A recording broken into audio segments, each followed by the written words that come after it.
Is this better? Perfect. They will when I go. That's right. It's power.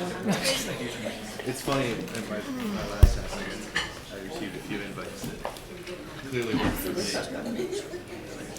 I'm not sure Mr. and Mrs. really are my residents. Because I don't want to start and introduce him and him not here. Well, hopefully there he is.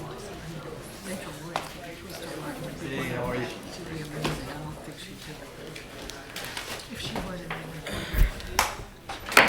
I'd like to call tonight's Planning Commission meeting to order.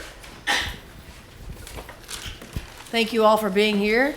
And I'd like to start by welcoming two new planning commissioners, Mr. Smith and Mr. Mitchell.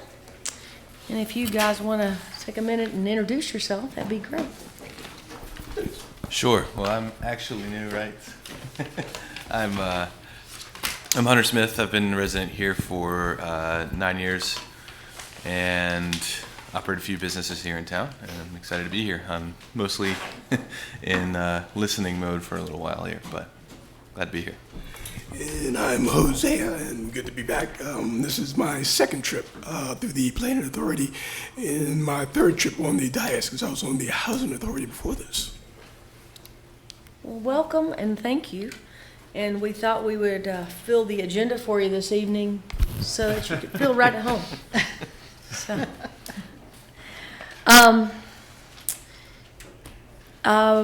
we'll start with Mr. Alejandro and Commissioner report, please. Thank you. I've attended two committee meetings over the last month since we met last. The Housing Advisory Committee met on May 16th. In that meeting, the highlights include the Allocations Committee, which reported on work with the city staff to revise the Charlottesville Area Affordable Housing Fund application process. And in doing three things in particular: first, aligning with the city's Housing Policy 1 objectives; secondly, allowing applications to be made multiple times during the year; and C, change the membership of the review committee to include public housing and low-income residents. And then secondly, the Housing Advisory Committee reviewed recommendations to City Council on the proposed land bank ordinance. In particular, they're recommending to create a governing board that better represents the low-income housing community, to increase terms from officers from 1 to 2 years, to partner with CRHA in all affordable housing development projects, and in disposing of property, the land bank should first offer it to local affordable housing nonprofits for affordable housing, and finally obtain first right of refusal for any land to be disposed of by the city. The second meeting I attended, Tree Commission, on June 5th. The current urban forestry management plan was completed in 2009 and will need updating soon. The Parks and Rec staff would like to explore a broader scope city plan for land and natural resource management. This would be a more inclusive plan and would include other city departments such as Health, Parks and Rec, NDS, Public Works, and Utilities. And this idea is endorsed by the Tree Commission. Secondly, the Tree Planting Committee has targeted Belmont for public education on the benefits of planting trees. The commission members and Charlottesville area tree stewards canvassed the neighborhood on June 2nd with educational material. Many residents expressed interest, and the commission will follow up with the hope of eventually providing trees and planting assistance. And then lastly, the Tree Commission members expressed their concern over the recent loss of many large aged trees in our city cemeteries. We discussed the significant challenges with planting in the cemeteries, especially the older historic cemeteries. Several commission members will investigate Maplewood Cemetery and look for the possibilities for tree planting. Thank you. Thank you. Ms. Keller? Thank you. And thanks to Jody. I like the idea of planting trees in Belmont, where I grew up and had many happy memories of tying a jump rope to one side of a tree and impeding the sidewalk. I hope we didn't contribute to those aging trees, but I know many of those trees have aged out and been lost for other reasons. Well, they're missing those two that your jump rope is attached to. And- Right, so But it'd be great. Belmont is one of the least canopied neighborhoods in the city, and so that's why it's a target. And it's a product of the fact that the houses are so small and the lots are so small too. Yeah, and a lot of loss And in a those lot of loss. decades since I lived there, so 10 points for soldiering on there. This last month, the Place Task Force did not meet, nor did its subcommittee on community engagement. I did attend a meeting of the Board of Zoning Appeals, and there were kind of two cases that were, I think, interesting and might be relevant to what we do here. Often they aren't. They're so unique to a particular situation. One was dealing with environmental impacts on a non-conforming lot, and we do have some of those in the city. And so, to the extent that we can provide guidance, since they are in a way a by right development, if there are ways to mitigate environmental impacts, that's good, and maybe something that could be addressed in the comp plan just to provide a little bit of environmental guidance there.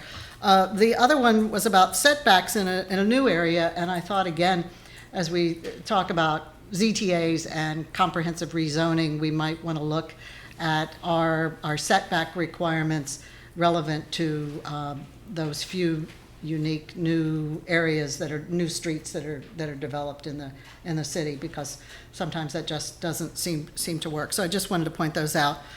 I also attended the Planning District Commission meeting, which was held in conjunction with its annual retreat, an annual meeting, and at that meeting we elected Supervisor Rick Randolph from Albemarle County to succeed me as chair, because I'll be going off after August. And in our strategic planning session, we dealt primarily with a survey that had been sent out to those who have contact with the PDC, elected officials, planning commissioners in the region, administrators in the region, and others. That report will come out for the commission in August or September to be approved, and I think you will expect to see a continued emphasis on housing in terms of planning and addressing it, but not in terms of providing or managing housing.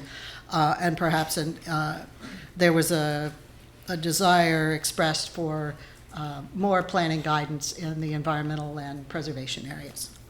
And welcome to the new commissioners. I want to welcome in particular Hosea back as a veteran. I remember you calling me a neophyte when I joined, when we served together before, so and that was great because it really motivated me to learn enough to not be a neophyte. And I think it's terrific to have you come back with your 2 or 3 years experience to be a veteran here. So welcome, and welcome to Hunter as well. Thanks. Ms. Dowell? I do not have anything to report at this time. Mr. Yates?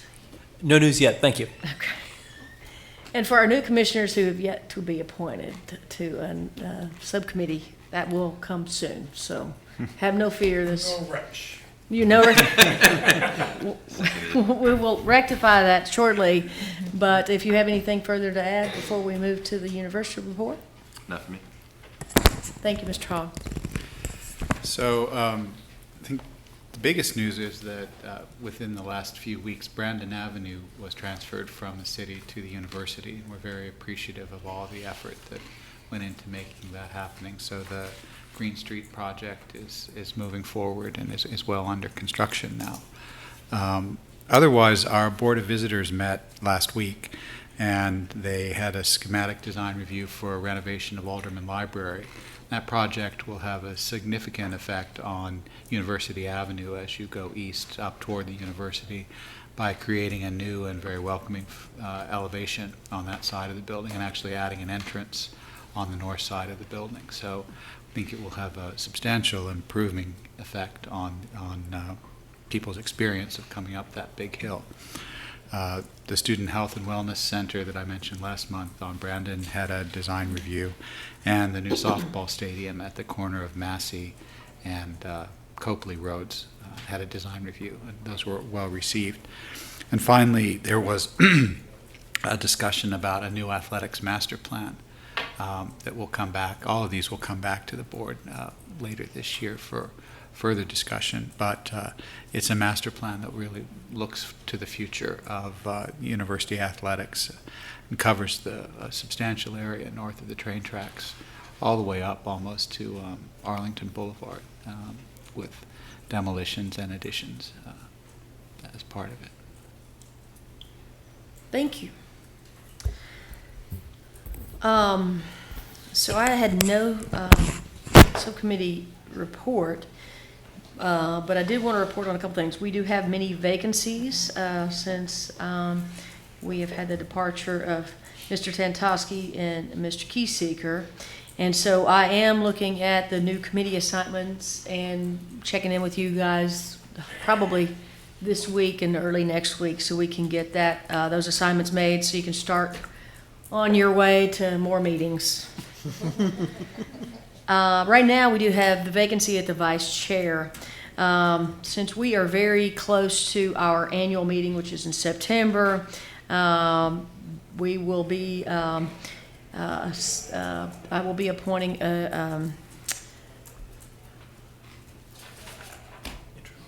no. No, My brain just stopped working. you can't appoint. No, not appoint. Designating our members for Nominating or? Nominating. the nominating committee. Yes. Designating 2 members for the nominating committee in August so that they can nominate the new chair and vice chair for our annual meeting in September. Maybe that's ended for this tonight and I can keep moving. So look forward to that in August. And then in my absence, Ms. Keller will be, as the most senior member, and the past chair will take over, but I don't have any planned absences, so I think I'll be here, barring I don't get hit by a truck on the way out, and then you guys can work that out. But then our next comp plan next steps. We have a work session on June 26th. At this time, it is here, but that may change due to a wide variety of interest in that meeting, so that we can have a larger place to meet. We will be reviewing the data received from the May meetings to begin reviewing the data received for the May meetings. So if you guys make sure you bring your calendars to that June 26th meeting, because I have a feeling that we are going to schedule additional work sessions to review that data and discuss next steps. And that's all I have. Ms. Creasy. All right. We are making a lot of progress on getting the data from our March and May meetings into a format that can be reviewed. We're lucky at this point of time. We have a summer intern who we've been able to provide direction and get that compiled. So our plan is to have portions of that to you next week, which would be a week in advance of the work session, and post it online. And then other portions of that to you at the meeting on the 26th. So stay tuned. We do have that moving forward. So with that data, we are gathering the chapter champions again on the staff side to get the draft chapters for every chapter except for land use into a new draft form so that you all can review those. And that'll allow you all additional time to focus on the land use aspects as well as the land use map. But you'll still have access to all of the data that has come from that. So we have a process that we've started where once we have that data ready, we're going to provide that to the champions. We're meeting with them and then giving a time period so that we will have by mid-August new drafts of the other chapters for you all's consideration. So that'll be going on simultaneously as you all are working through land use aspects, so that it can come back to you all in another form. So we've got that, and then just wanted to update that the Cherry Avenue Small Area Plan process is underway. There have been a number of focus groups and porch meetings that are in the process of occurring. They've got their basic data moving forward, and there's definitely some energy to that project right now. And so as we get more updates from the PDC on that, we will let you all know. And Lisa's covered all of the other things I would have mentioned if hadn't come up, so we're good. Could you tell us, for people who are interested in the Cherry Avenue Small Area Plan, where might one find information on that to attend meetings? Sure. The Planning District, Thomas Jefferson Planning District website has updates on that, and they're providing data on different focus group meetings that are occurring, and they're working towards some larger community activities in the Cherry Avenue area as well. So they do have a specific portion of the website for that, or you can contact me and I'll get you in touch with Nick Morrison, who is the contact at Thomas Jefferson Planning District. Okay. One quick thing, there was the Tunstler Park picnic, which was last Sunday, was postponed due to potential storms, and it is going to be now on the 19th. On a Tuesday? Yes, 19th, which is Tuesday evening. I had set up to go and answer some questions about the comprehensive plan. If anyone wanted to talk about that, I would welcome any of you who want to go with me on the 19th. I still think I'm scheduled to do that. Great. And then we had talked about maybe if we could have staff or somebody there on the 19th so that we can do more outreach. So, think about that. Yes. I neglected to mention in my PDC report, some of Missy's comments reminded me that on the TJPDC website is a small blurb about the new opportunity zones, and I had requested that as more information becomes available, we take those into account in our future land use planning for the city, because there are areas in the city that have been designated for that, but the guidelines for those programs really aren't out yet, and there are also areas in the county and wherever they're contiguous, it would seem to make sense for us to follow those guidelines and to address it where we could, knowing that there will be these new programs that might have an impact in those neighborhoods, which are primarily in the southern part of the city.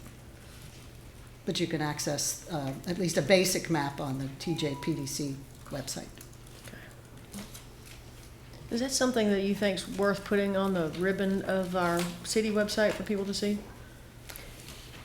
At some point, it might be worth but waiting until we know more about what it means. Yes. Okay. Okay. Yeah, right Because now, we've got a map. Right, with it some comes through areas. Treasury, and the guidelines aren't out for that. But I think as community planners, it's something we could put in our process to make sure we address in future land use maps. Okay. Thank you all. Next on the agenda is matters to be presented by the public, not on the formal agenda. Those are anything that is not part of a public hearing for this evening. So if you were here for Grady Avenue or the Dairy Central, the parking modified zone amendment, restaurant drive-through windows and highway commercial corridor, mixed-use development standards, hang tight and we'll get to those. If you're here for anything else on this agenda or anything else, now's your time to speak. One note about that, the Zero Carlton project, which will be coming later this evening, we've already had our public hearing for that item for the special use permit at our March 2018 meeting. So there won't be another public hearing for that. Tonight, we're listening about the critical slope waiver, and we made a decision not to make we decided not to decide yet on the special use permit until we heard more about the critical slope waiver. So if you'd like to speak to Zero Carlton, now's the time to do that as well. So at this time, I will open the matters to be presented by the public, not on the formal agenda. And first on the list is Kate Muir. Did I mess up? Kat Meyer. Meyer. Thank you, Commissioners. I would like to speak to the future Riverbend development that is coming in Belmont. They have submitted a by right application, and we were told that by the developer, we were told that is actually a placeholder. They wanted to get that in before potential zoning in Belmont had changed. So they also said they're going to be submitting for an SUP and for increased density. There was conversation about swapping a piece of land at the Belmont Lofts with a piece that Mr. Capshaw owned at this other part of Ravenna Trail, which would increase the acreage and then be able to increase density. So I think what I'm going to do is speak to the by right, because that's the only thing we really have to work for right now.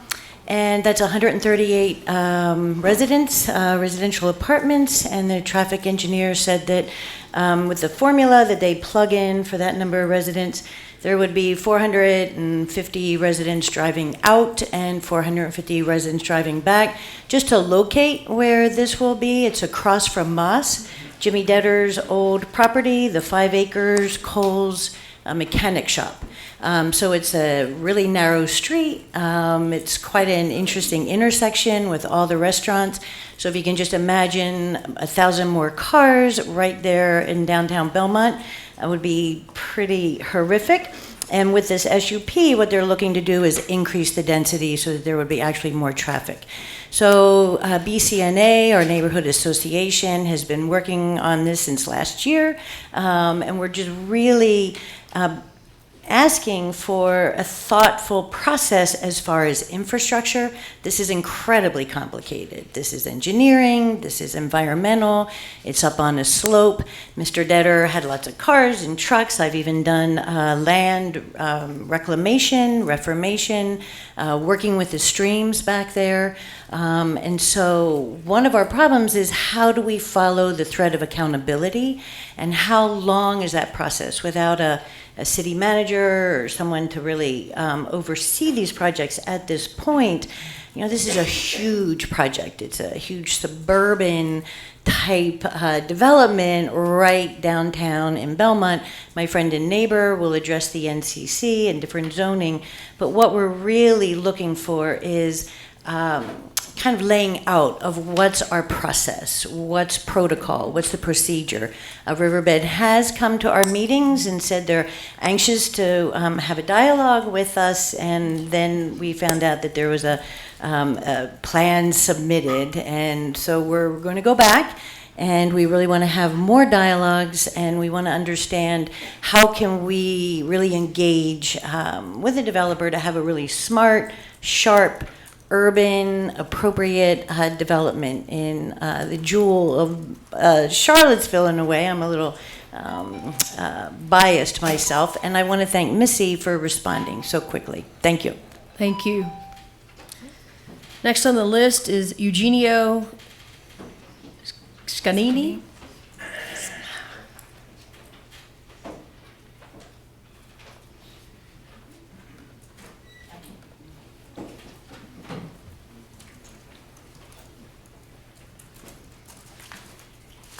I'm Kathy Lean's friend and neighbor that she mentioned earlier. My name is Eugene Scatini, and I live on Douglas Avenue. Starting off with, written words are very powerful. They are a collection of these words that form the basis of our zoning code. Words are necessary to convey civic duty and responsibilities in executing community visions, and these words are binding. They are written and they are part of the code. So therefore, I am here to understand how these words can be enforced as clear language and clear expectations. At issue is a comment made by some MDS staff members early in the week, which was reported in the Daily Progress. about the Belmont apartment development.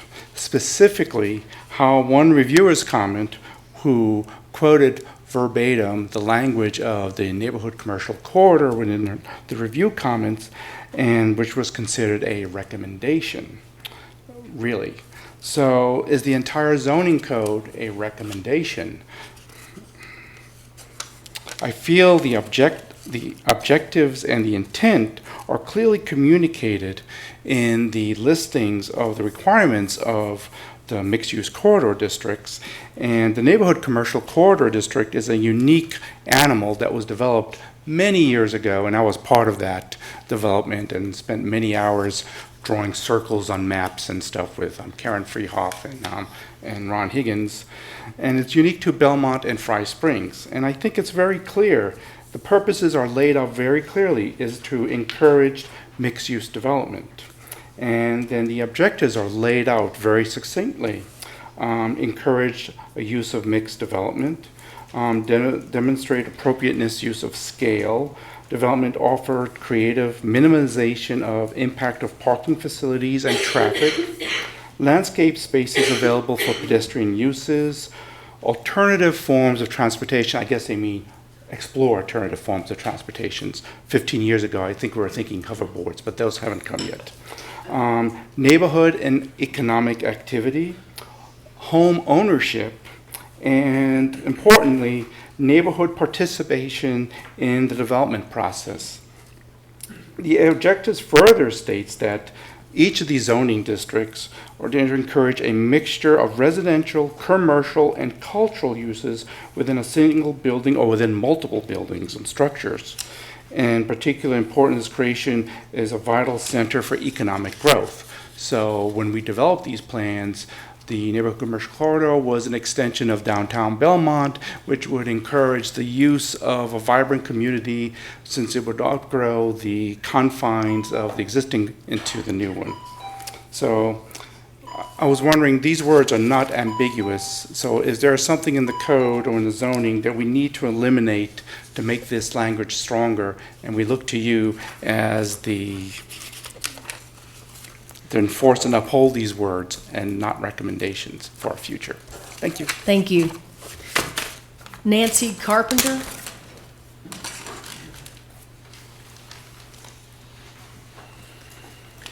Good evening, Planning Commission. I'm wanting to share some concerns from CLIC in regards to the comprehensive plan process that we're currently going through. What I want to talk about first off is the well-scripted comprehensive plan community engagement sessions. Truly authentic open input was truly not allowed. The only time there was input was for specific chapters of the comprehensive plan. I also want to talk about the demographics of the attendees. I think those people here at the Planning Commission know that primarily the attendees were, I would say, upper middle income and upper income folks who were primarily white, certainly not representative of the folks that are going to be affected by any changes in the comprehensive plan that could result in some zoning changes. Also, your comprehensive plan must have a housing strategy that centers on a cohort of our city residents that struggle daily with extremely low incomes within our 10 square miles, i.e., according to the HUD's 2018 income guidelines, would be 30% of your area median income, which currently for a family of four is $25,600. Doesn't get you much in the way of housing. So also the city has to acknowledge that there have been decades of racist housing policy in this city. And if our comprehensive plan does not contain a strong housing strategy that centers on our extremely low income neighbors and the racial inequities of those prior zoning strategies that were used in this city, then you must not proceed with that comprehensive plan until those questions are addressed, acknowledged, and worked out. CLIC has requested that movement forward on the comprehensive plan be delayed until there is a strong housing policy, or at least it is solid enough to be incorporated into your comprehensive plan.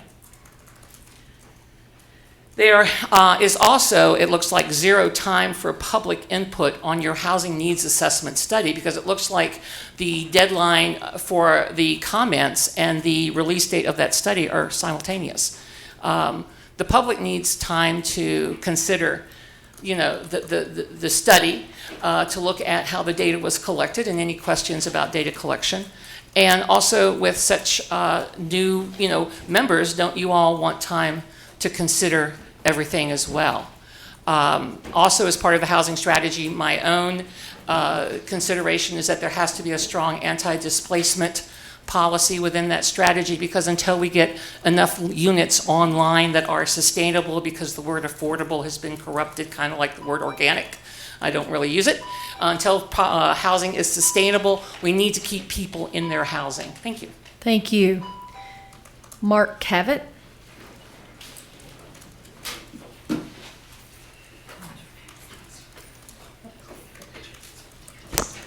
Mark Cavett, 400 Altamont Street. First, I'd just like to remind everybody, please make sure when you speak that your microphone is pulled towards you. Otherwise, when you're at home and listening, you can't hear what's going on. And if you're hard of hearing, like I am, have some hearing loss, can't even hear back here in the back. To the new members of this board, I'd like to say welcome. I'd like to primarily direct my remarks to you. You have an important non-paying job that is vital to the city. I've been following this board's decisions for many years. I would like to ask that you become knowledgeable on the properties that you may be making decisions on. Don't go only by the information package that staff gives you. Go out to the properties and look around. Don't believe everything the applicants tell you. I've seen many times how this board has been misled and sometimes outright lied to on matters. Be aware that some people may want to present a sunny side. A little skepticism is not a bad trait. Development can be a good thing, but should be in keeping with the character of the neighborhoods and not overpowering. 100 years from now, we should be proud of the projects that you may approve. It was recommended to me late this afternoon that maybe I should tell you a little story if I had time. It looks like I do have the time, concerning the Coe Tower project, which really stands out in my mind. And I was at the city council meeting when the developer came before the council to talk about that project. One of the council members asked what the price range of this project was going to be for the individual homes. And it was basically a situation where the council was very concerned at that time about affordable housing. And basically the developer said, well, it's going to be about $250,000. Well, I knew that a 3-story townhouse with elevators was going to be a lot more than $250,000.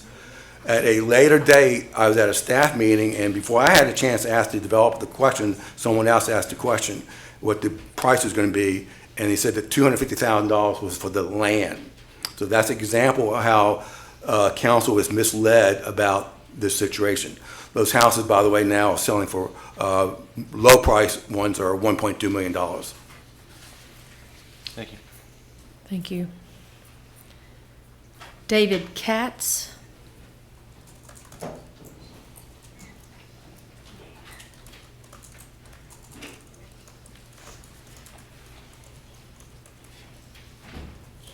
Hello, my name is Karen Katz, and I'm going to be speaking for my husband and I who live at 1012B Druid Avenue in Belmont.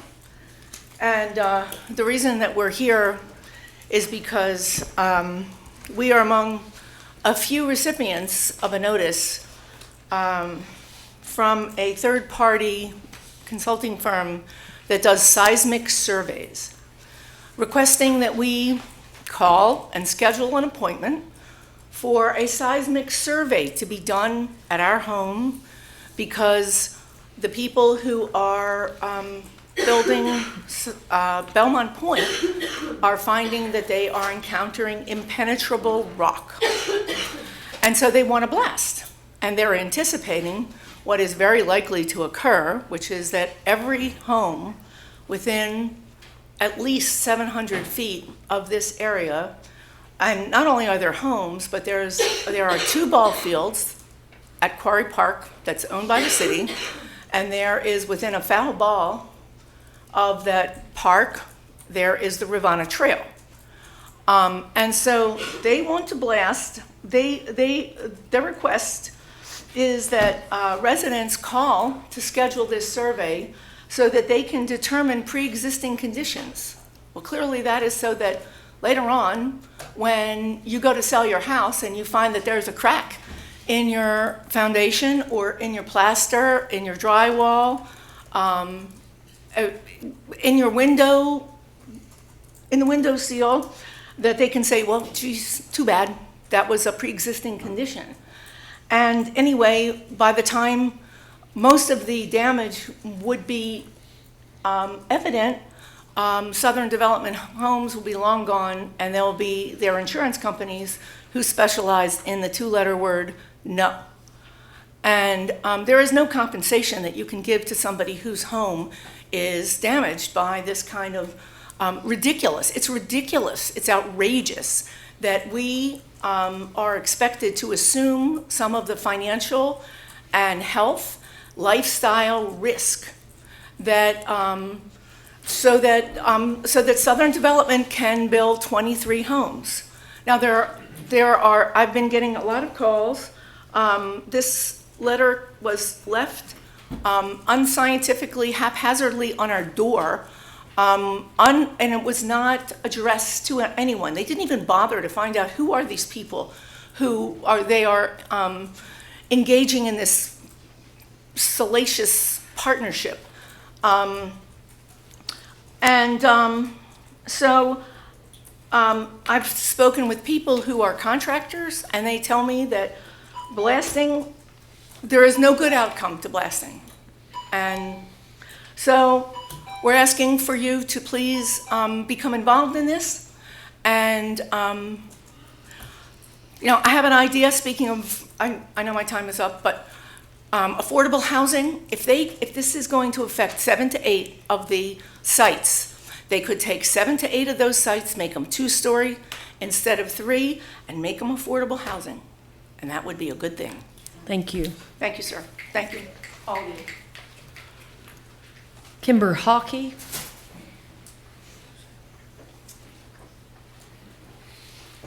Hello, my name is Kimber Hockey. I live at 709 Belmont Avenue, and I'm speaking for myself, my husband, and a number of Belmont residents who have sent me their concerns. I've basically listed it, and I'll just start reading comments that people have sent me regarding the upcoming Riverbend project. And as you can tell, a lot of us in this area feel under assault from what's going on. So first of all, as far as the character of the Neighborhood Development Services has guiding principles that do not seem to be in harmony or be sustainable for the neighborhood. The Riverbend development is out of character for the neighborhood, architecturally and in size. It would be overwhelming for the neighborhood for those reasons. Currently, the by right development doesn't take our community into account. It's inappropriate for the site in the neighborhood. It's non-conforming and doesn't fit the neighborhood. We need to preserve the character of the neighborhood, and the city should value this more. We recently have been designated a historic district. Developers certainly do not care, as they only want to maximize their profits. There will be noise, ground, and air pollution. That will be horrible for residents who will suffer for years without compensation. The quality of life around the project will be permanently damaged. Construction will take over sidewalks and cause unsafe pedestrian conditions. There is an unsustainable footprint, and people are concerned about the waterways and marshlands that are in that area as well. As far as traffic and congestion goes, the neighborhood has already been suffering for the past 10 years at least under the strain from new restaurants, the pavilion, other recent X-Park events where you have, conflicting, you can hear noise from either end. We already fall victim to an influx of restaurant goers. If you figure there's 5 restaurants there, or 100 people average a night, that's 500 people coming into your neighborhood. Restaurants like the local Latazza and the Junction have started bringing in busloads of students who don't respect the neighborhood, yelling, partying in the streets, and using people's yards as bathrooms. The infrastructure will not support all of this, especially considering all the other projects coming down the pipeline, it seems. And so people believe that this will be unlivable due to the traffic and the increased pollution. There's all the added cars per day that was already talked about, but you have to think about all the other cars that will be added to our area from all the other constructions as well, such as the Tarleton Oak Surface Station. The local school has also stated that they are concerned about an influx of students and that they cannot take in many more students into the Belmont neighborhood.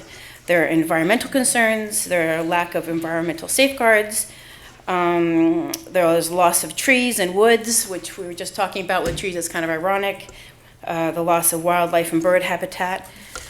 There's no green buffer, landscape is destroyed, and finally we want to ask that the SUPs being asked for, 2 of them for increased density and increased height, they be denied, and that the land swap be denied as well. Thank you very much, and thank you for considering us as residents. Thank you.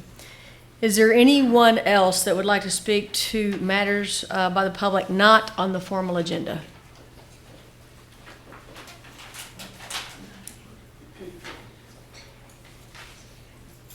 Good evening, ladies and gentlemen.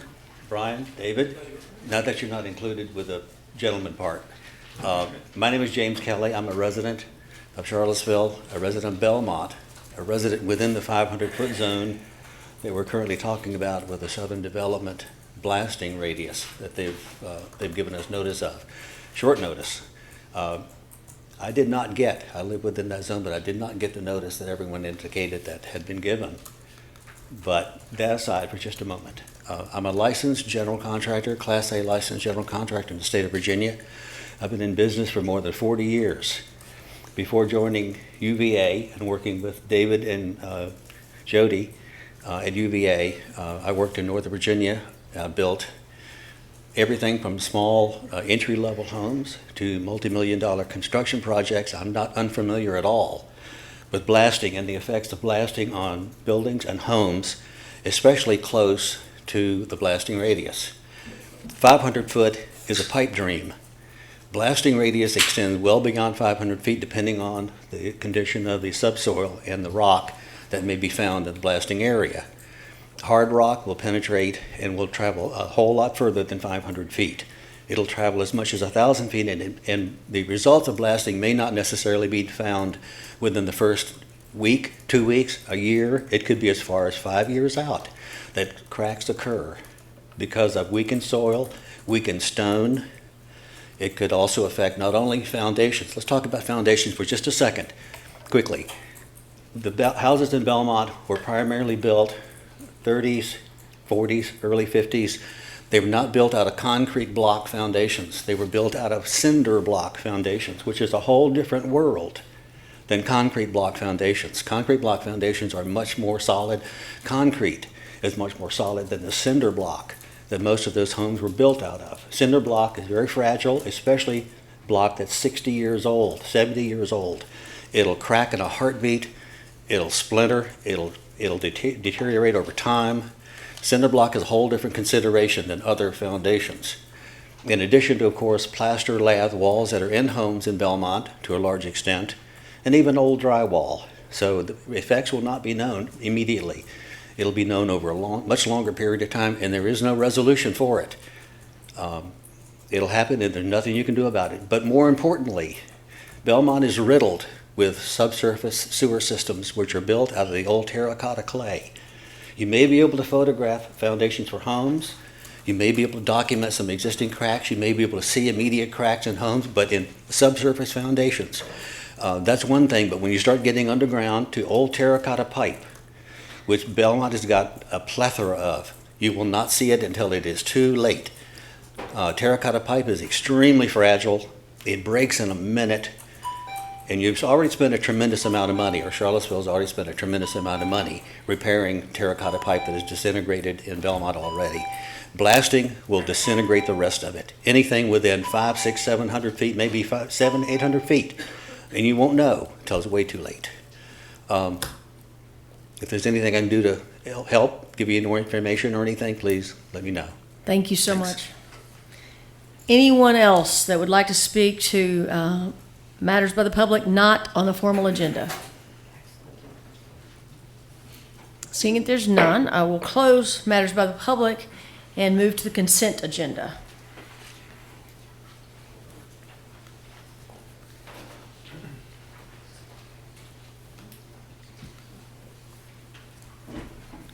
Have any changes or additions to the consent agenda?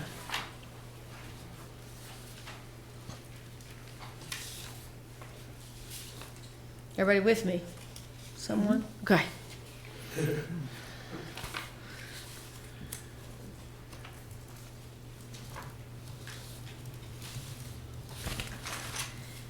Well, I would offer a motion for approval of the consent agenda, but I would like to call out the temporary construction site for some elaboration, and I believe some other commissioners had questions, but I don't want to pull it from the consent agenda. I'd just like to sort of daylight it to the public. I agree with that. I had some comments. I don't want to pull this either, but there seems to be some contradictions. And I'd like for staff to take a look at this. And since this is an initiation of the zoning text amendment, I would like for staff to at least research 3 other localities to see how other localities are doing this. I mean, we're not reinventing a wheel here, or we should not be. There are other urban areas that are having construction going on and need construction laydown areas. So when that report comes back to us, I would like to see. Do you have recommendations on those 3? I know they've spent a little preliminary time on a few, but if you have specific places. I don't have, I would suggest urban areas that are already doing this. I can give you a specific example. I mean, there are definitely urban builders around, and you can see as you drive through town, non-urban builders. We're building urban, so we need to look at how urban design should be. We had a hotel come to us and say, we build urban, and they're barely taking any of the street. And then we have other things on West Main that did not say we build urban. Maybe they're suburban builders, and you can barely cross. So I would suggest you look at how other urban builders do this and go with some standard practice. But I think so often we get information without backup, and I'd just like to see us take a look at other localities. That's my soapbox, sorry. Any?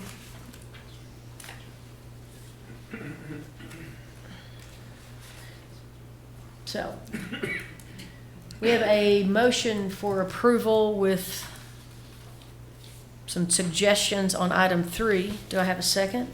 Second. We have a motion and a second. We will vote by voice acclamation. All in favor? Aye. Opposed? Motion carries unanimously.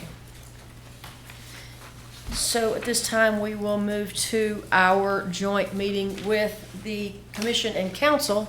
And I used to have all council members here.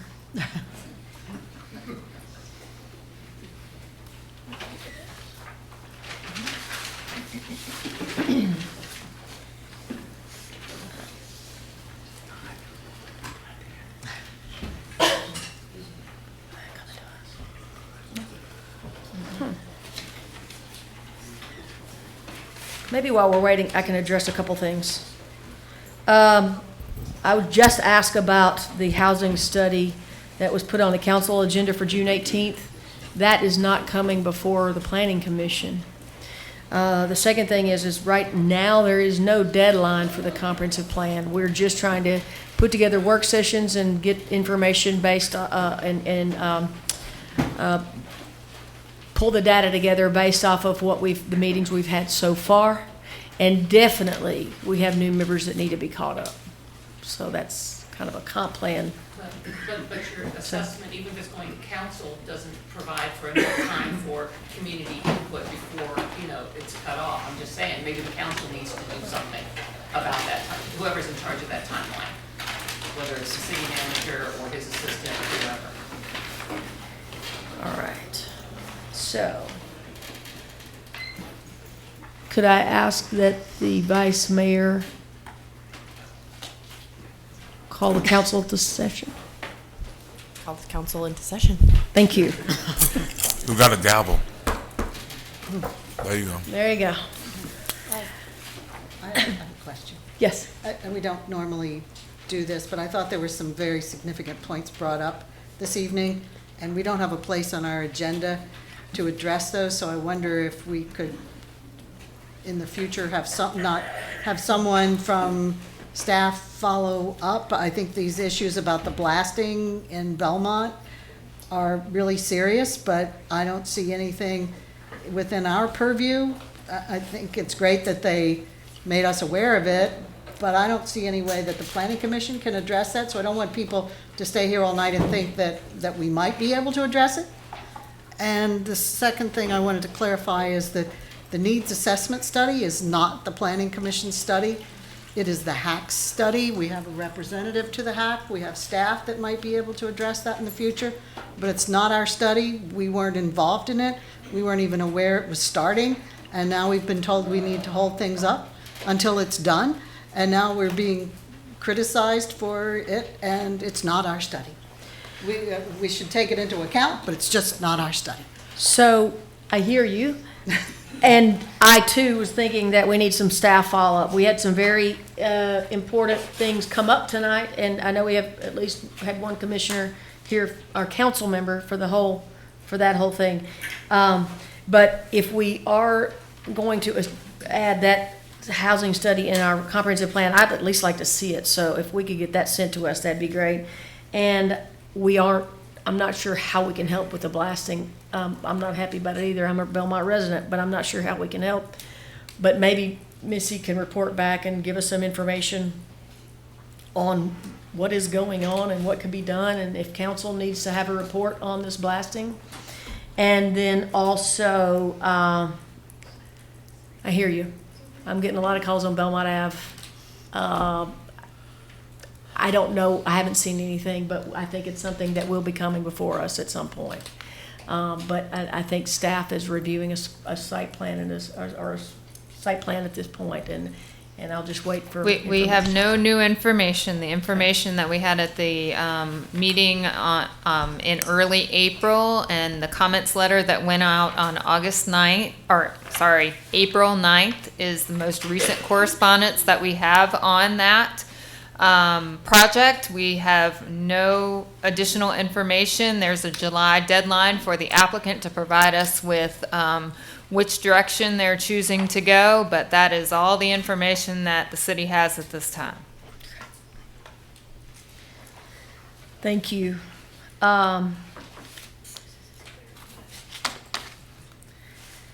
So tonight's first public hearing, SP 18-0002, 946 Grady Avenue, Dairy Central. Landowner Dairy Holdings LLC, by its agent, has submitted an application seeking approval of a special use permit, SUP, to allow for a mixed-use development that will contain multiple buildings. Some mixed-use buildings, some single-use buildings. The purpose of the SUP, special use permit, is to authorize residential density up to 60 dwelling units per acre, per City Code Section 34-780B, within the entire mixed-use development site, and to authorize an increase in the maximum permitted building height from 50 feet to 65 feet, per City Code Section 34-7772. The subject property is identified on City Real Property Tax Map 31, Parcel 60, Tax Map Parcel ID number 31006000, and has an area of approximately 4.35 acres. The subject property has frontage on Grady Avenue, Preston Avenue, 10th Street Northwest, and West Street. The subject property is zoned Central City Corridor, contains an individually protected historic property, and is situated within the Entrance Corridor Overlay Zoning District. If a residential density of 60 dwelling units is granted, that will allow a total of 261 dwelling units within the development site. Under the current zoning, only 187 dwelling units could be developed at a 43 dwelling units per acre maximum. The comprehensive plan land use map calls for this area to be used and developed for mixed uses. The comprehensive plan specifies that density of residential development should be greater than 15 dwelling units per acre in this location. And with that, I would ask staff if you have a report.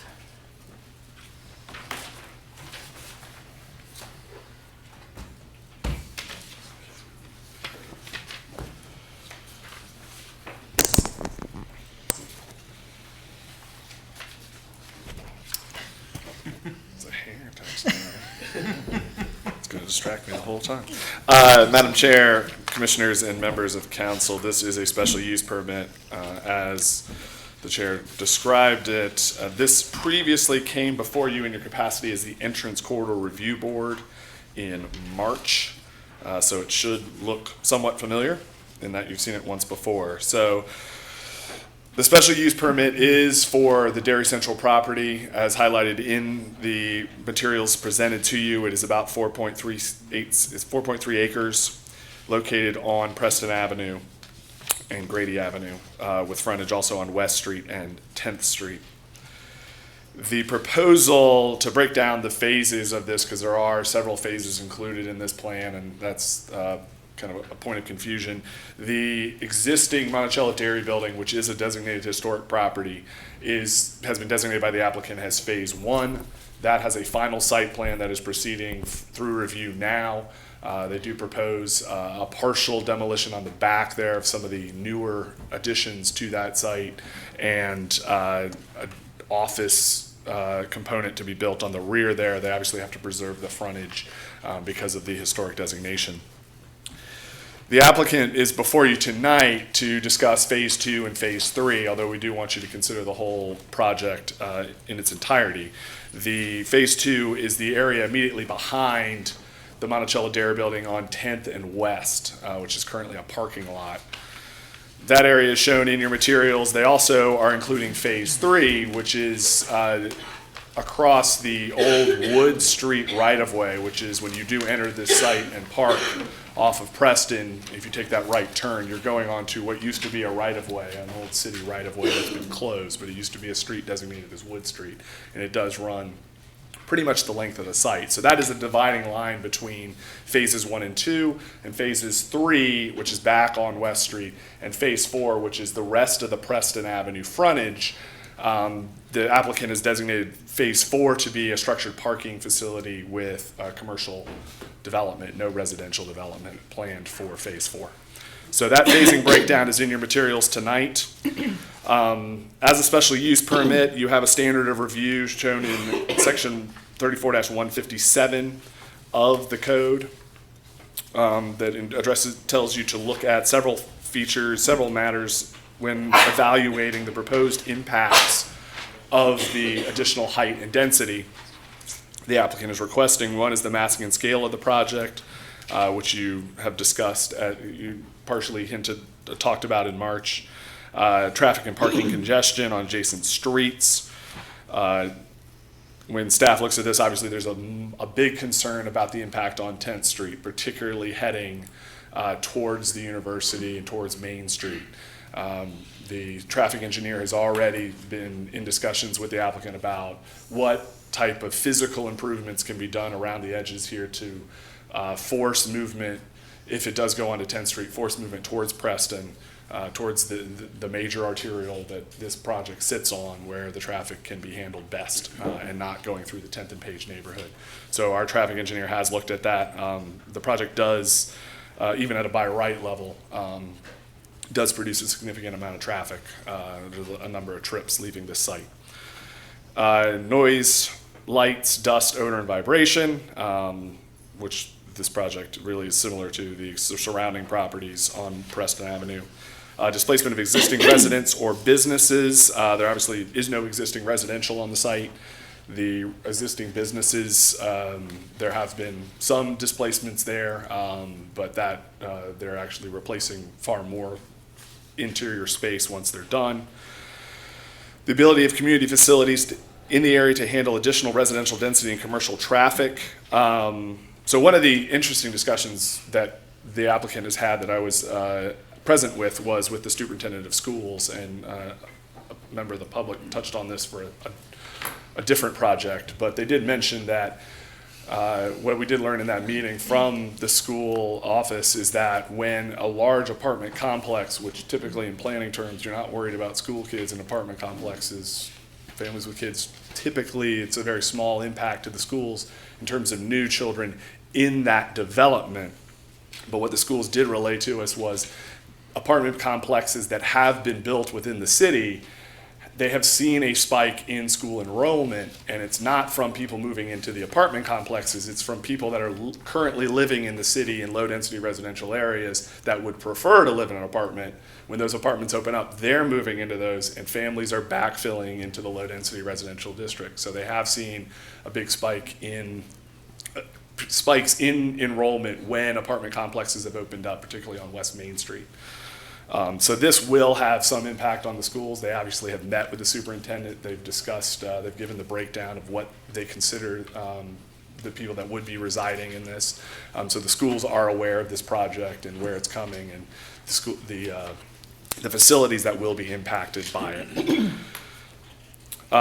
Impact, positive or negative, on availability of affordable housing. Obviously, no housing is being removed. The project does propose 20 units that meet our definition of affordable housing.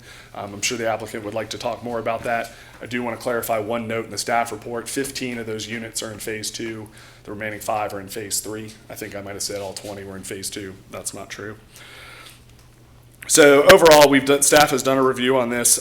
We do find that the impacts associated with the increased density and height of the request can be accommodated by the site. We recommend it be approved, subject to the conditions that we put in the staff report. One note that I did send to you earlier last week that I want to clarify. Condition number 2 mentions the original materials that we were presented in January 23rd. You want to change that date to May 22nd to reflect the most recent materials that you've been given.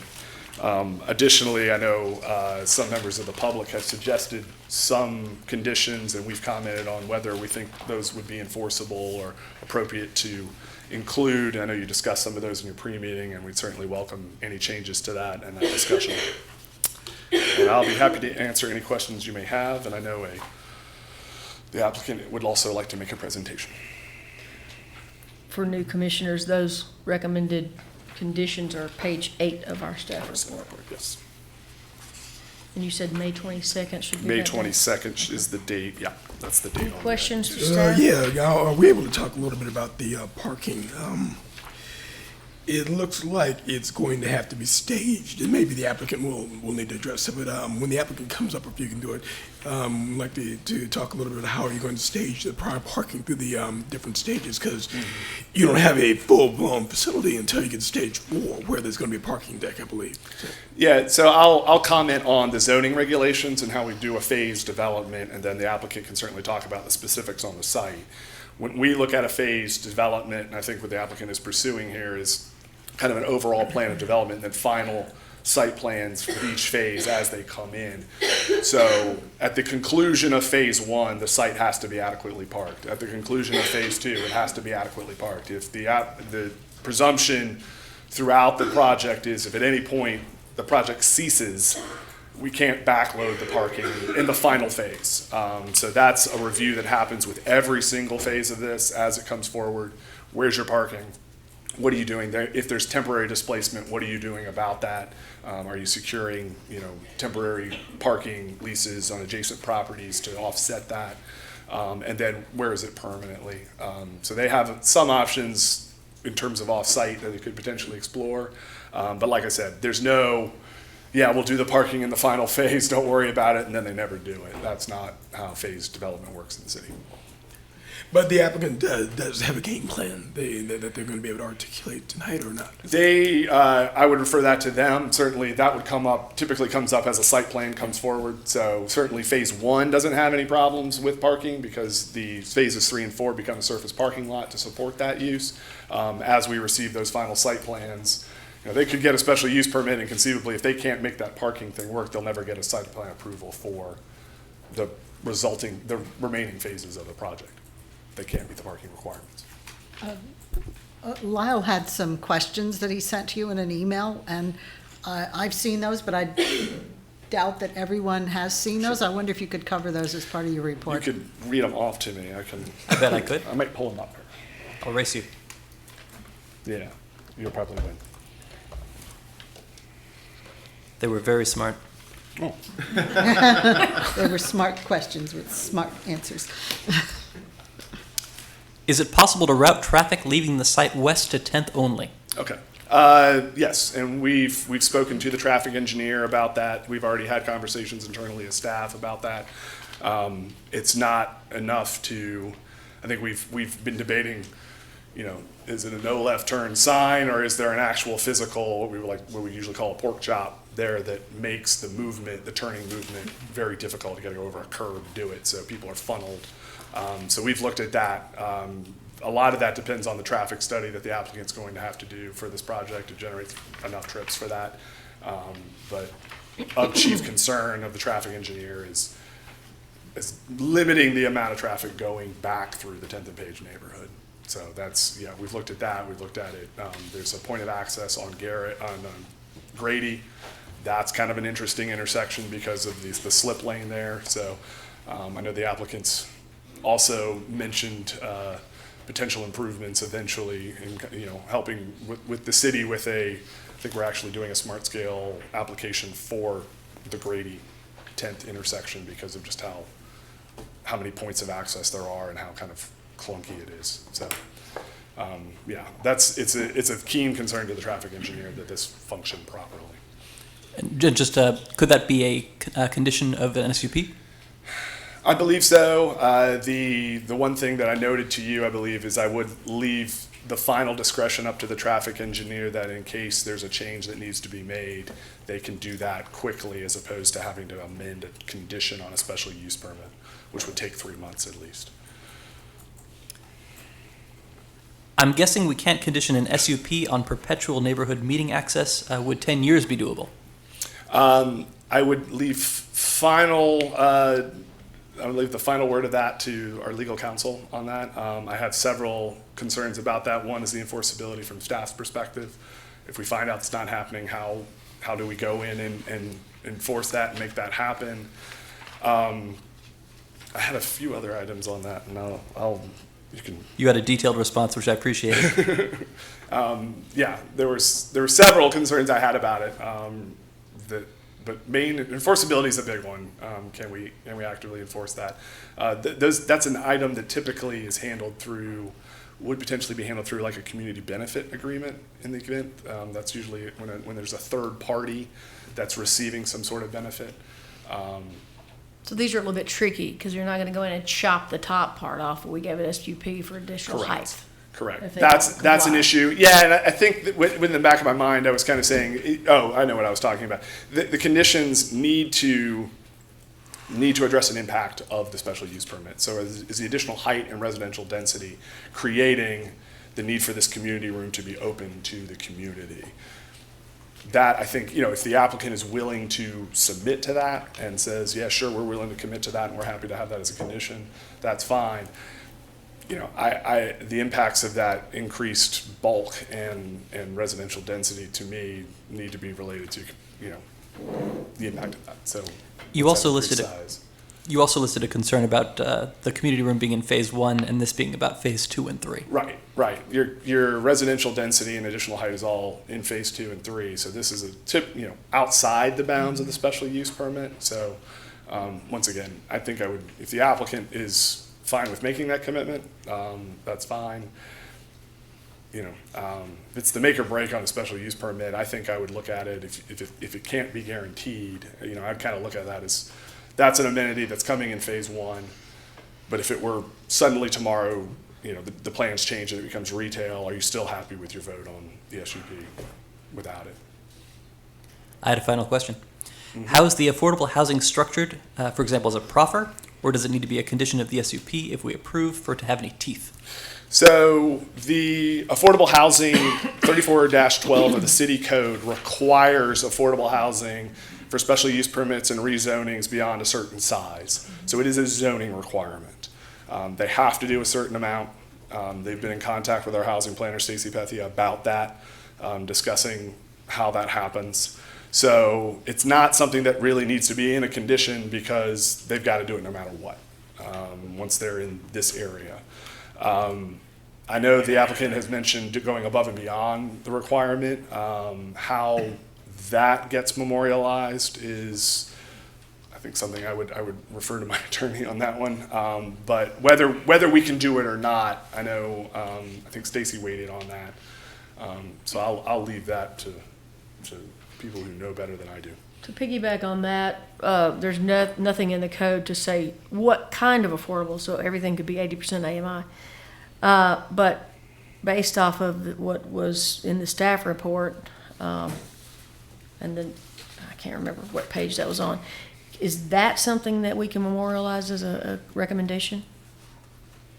So what I normally say is that, for example, if you have an application that says, I propose to give you a development that'll include 10 affordable dwelling units, and they'll be affordable at this amount of AMI. It's okay to be very specific in crafting your special use permit. So we approve a special use permit for the proposed development in this application that is proposing, to include 10 units. But if they're not being that specific, if they're just saying we are proposing this development, we plan to include affordable units in accordance with your ordinance, we may exceed the requirements, you can't impose that additional requirement on them. But if they have offered to you, if the development plans that are in front of you say, we propose this specific development and here's what we are proposing to include, your special use permit can be approved for that specific development. Does that make sense? Which case is this? The materials specifically note 20 units. Yes. Yeah, So but we it doesn't say it are there. approving a special use permit for development to include 20 affordable dwelling units. So you could. Was it an email from Stacy that we got some breakdown on that? Yeah, it's Brian's response here that's about Yeah. the rents are at 30%. But that's not in the staff report? No, that was a follow-up message. Okay. So that's not something we could condition? Thank you, that's helpful. All right, thanks. Any other questions? What was the answer? We What's the answer? can only condition what was offered in the staff report, 20 affordable dwelling units on site. We can't, The actual breakdown, we can't condition, right? That came from staff, correct? Got it. The 20, the 20 number is in the application. 20 numbers materials. in the application, but The breakdown, I know that's And partly. Stacy met with them, and I think it was 80% 10 units, 6% 5 units, and 40% 5 units. So that's not documented in our stuff in here. Well, you should ask the applicant whether that's Okay. what they're proposing. That may just be sort of a conceptual discussion with staff at this point as to how they can meet the requirements of the ordinance. Any other questions for staff? Had a couple real quick. Because part of our analysis is the comprehensive plan, when you put this in the staff report, is that from you or the staff gets together, or is this something that is just coming from the planner doing the? That is me. Okay, I have a question about some of the conclusions that were led. One, specific items from the comprehensive plan that support the proposal are as follows. Under land use, you had, when considering changes to land use regulations, respect nearby residential areas. And then over Yes, I did. a specific item, do not support the same thing. So I was wondering which one it was. I think it depends on the amount of respect that you're giving to that and the amount of deference you're giving to the adjacency to a low-density residential neighborhood. The minimum height, the maximum height across West Street in some portions is 35 feet. I do believe the applicant has done a step back of that, but it might be, you feel that, there were some concerns I know raised about just the nature of a building like this adjacent to the a low-density residential area. So I do think that the applicant has taken some measures, including the conditions that are proposed for the step backs, trying to put the bulk of that building as the additional height in the middle of the site.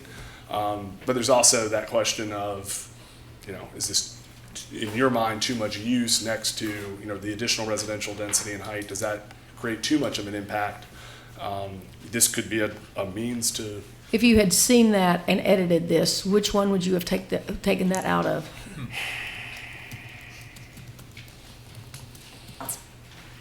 Sorry, I didn't mean In my mind, I think I would have taken it out of the second one. I think it's, when we have a minimum height of 35 feet, you have a street wall of 45, that's a transition. Preston's a major corridor. I think they've taken pains to do that. These transitions are tricky. Okay. Second thing on economic sustainability, you pulled that one out for the comprehensive plan. Do you know, have you been given a breakdown on how many jobs created and types of jobs, since that's which under plan? This supports our comprehensive plan. Mm-hmm. And so I didn't know if you had any information we didn't to be able to pull the economic sustainability portion out of that and say it does support it. And the encouraging of, I'm lost. Because the economic Private sector sustainability I developers had. implement plans from the commercial corridor study. So that's the old commercial corridor study from Tour de Gallus. Yeah. So that was just, locating stuff on the corridor. I think the applicant can speak to the amount of office space that's being generated in phase one of the site. It is, I think, 50,000. Okay. And so that would, that's a significant number of jobs being relocated to the site. And then also you had pulled out for this meets a comprehensive plan, offered a range of housing options to meet the needs of Charlottesville residents, including those presently underserved, in order to create a vibrant residential area and reinvigorate existing ones. And then to talk about both renters and owners. Do you know what the breakdown of owner-renter is for us to be able to meet this comprehensive plan goal? I believe I would defer that one to the applicant. I do believe it's a 100% rental project, but the applicant can speak to that. So it really doesn't meet that comprehensive plan goal if it's accommodate both renters and owners at all price points. Well, I think the overall goal of that, that's an overall goal for the city. I think we have to look at which types are we lacking, which ones do we have a lack of demand on. Asking a entire development, no matter the scale, to serve both renters and owners. I hear you, and I'm not saying we should ask everyone to do that, but based off of your report, you state that these specific items from the comprehensive plan, this proposal supports these that you pulled out. And I'm asking you if you have information. So if it doesn't accommodate this, I don't think we can use that as one of the things that it achieves on our comprehensive plan. So that's what I'm asking. Do you have information? So if it's all renter, then it's not both renter and owner. Does that make sense, what I'm asking? I think the goal is to be applied citywide. And so if you are lacking rental units in your housing market, this meets that goal because you are promoting more options than you have now. So that's the way I look at that goal. If that goal is accommodate both owners and renters on the same piece of property, let's change the goal. Well, I guess what I want us to do is if we have large developments, I want us to make sure that we're all on the same page about these comprehensive plan goals, because I don't see it that way, and we'll talk about that later. But I just want to ask these questions to ask if that is. This project doesn't have any ownership as a Not that I'm aware component, of. right? It's all applicant's intended to be rental, at least at this point in time. Yes. Okay. And then you had said that this encouraged multimodal travel, increased cost effectiveness of future service. And has Amanda Ponce weighed in on this? And transit-oriented supported development. These are also 3 transportation goals that were pulled out that this project supports. So Amanda has looked at phase one of this project. It's a primary corridor. It's one of the it's within proximity of downtown, it's in with proximity to the university. It's a convenient location for pedestrians and bikes. The amenities are existent on Preston Avenue. They obviously could be improved. But I think it's, part of encouraging that is allowing people to live in an area where that is a convenient mode of getting around, whether it's walking or biking.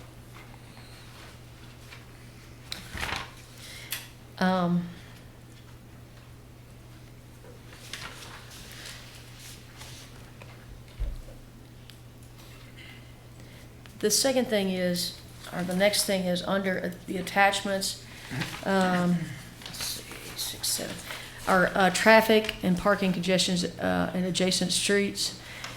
I feel like those are two contradicting, and maybe you can help me with that. Proposed project will impact traffic on streets adjacent to the building, especially 10th. But then the second paragraph said this SUP does not, request does not result in a marked increase in traffic. Mm-hmm.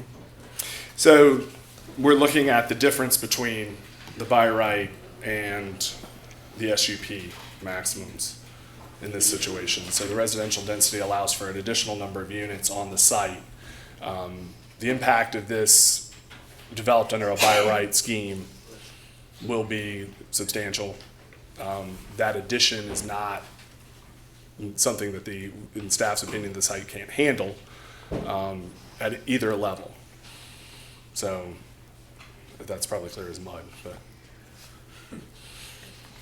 there's a baseline to it that you would get no matter what, and then is this increase from the residential density and height such that it would tip it over to the point where it's making an undue impact? And in staff's opinion, that is not the case.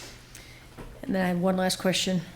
Central City Corridor, under our reviews for mixed-use districts, you have highlighted there the Central City Corridor. The intent of the Central City Corridor District is to facilitate continued development and redevelopment of the quality medium-scale commercial. I know we're lacking some definitions in our ordinance, but do we have kind of a definition? Is this medium scale?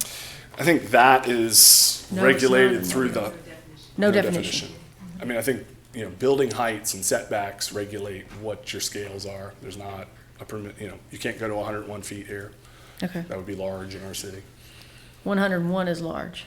Okay. It's the maximum height allowed. Okay. Thank you. All right. Any question? Yes, one more. I see a couple of suggested conditions, 3 and 4, both about suggested setbacks, just to move the building back a little bit from the street. Was that coming from the neighborhood, or was that design best practice? Where does that come from? It was initially, so in conjunction with a special use permit, you can modify your setbacks and stepbacks. So these conditions are to kind of set in stone the building that you are seeing in terms of the regulatory requirements for going up a certain amount of height on the street wall and stepping it back. Staff had communicated to the applicant that we were particularly concerned about the West street wall and the step back, and making that a condition of the SUP, that additional height is pushed back, that it doesn't loom over West Street. So that's what these are intended to do. The 10th Street one is also, that does have adjacencies to low density residential as well. So it was really about creating that street wall and trying to memorialize the discussion that you had in March about the project and the concerns that were raised by the Entrance Corridor Review Board at that point of that street wall on 10th and West. Thank you. Question? Could you address how much we can rely on the figures on page 2?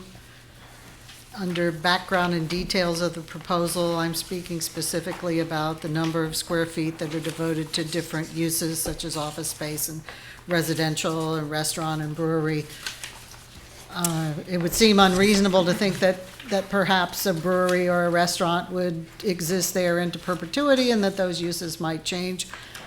But we've been burned on SUPs and the mix between commercial and residential and so forth, so I'm just trying to unpack this a little bit, and if we can't rely on these figures, then would it be appropriate for us to try to assign some percentages or numbers of square footages to be applied to certain uses? So those uses, the restaurant use and the brewery use are in phase one.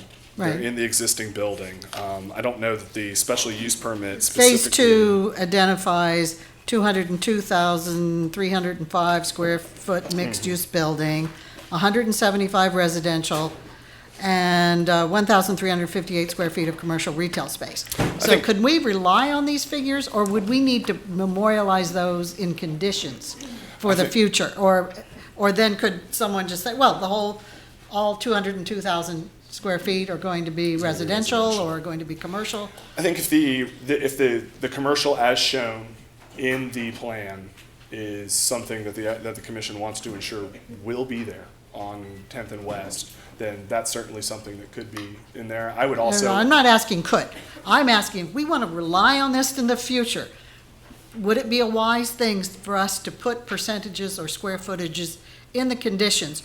Or will the applicant and successors be held to the figures on page 2? Not if it's not memorialized. If it's important to you, put it in your motion for approval.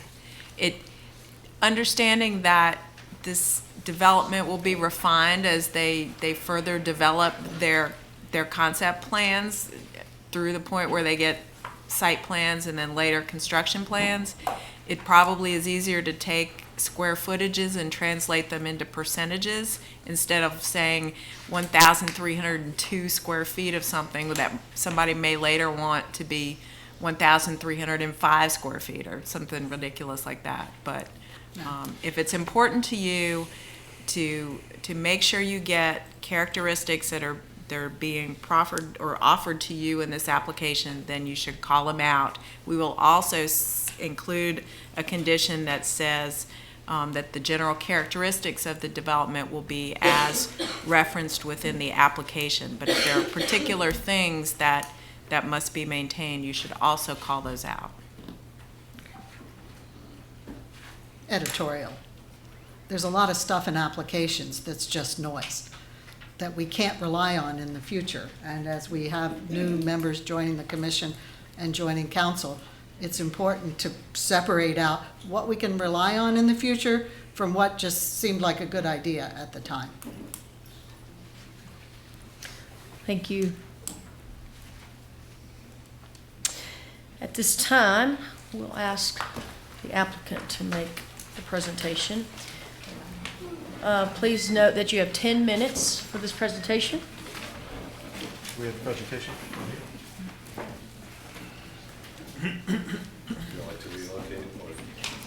We got something going on here? Yeah, there's a presentation. Thank you. Sorry.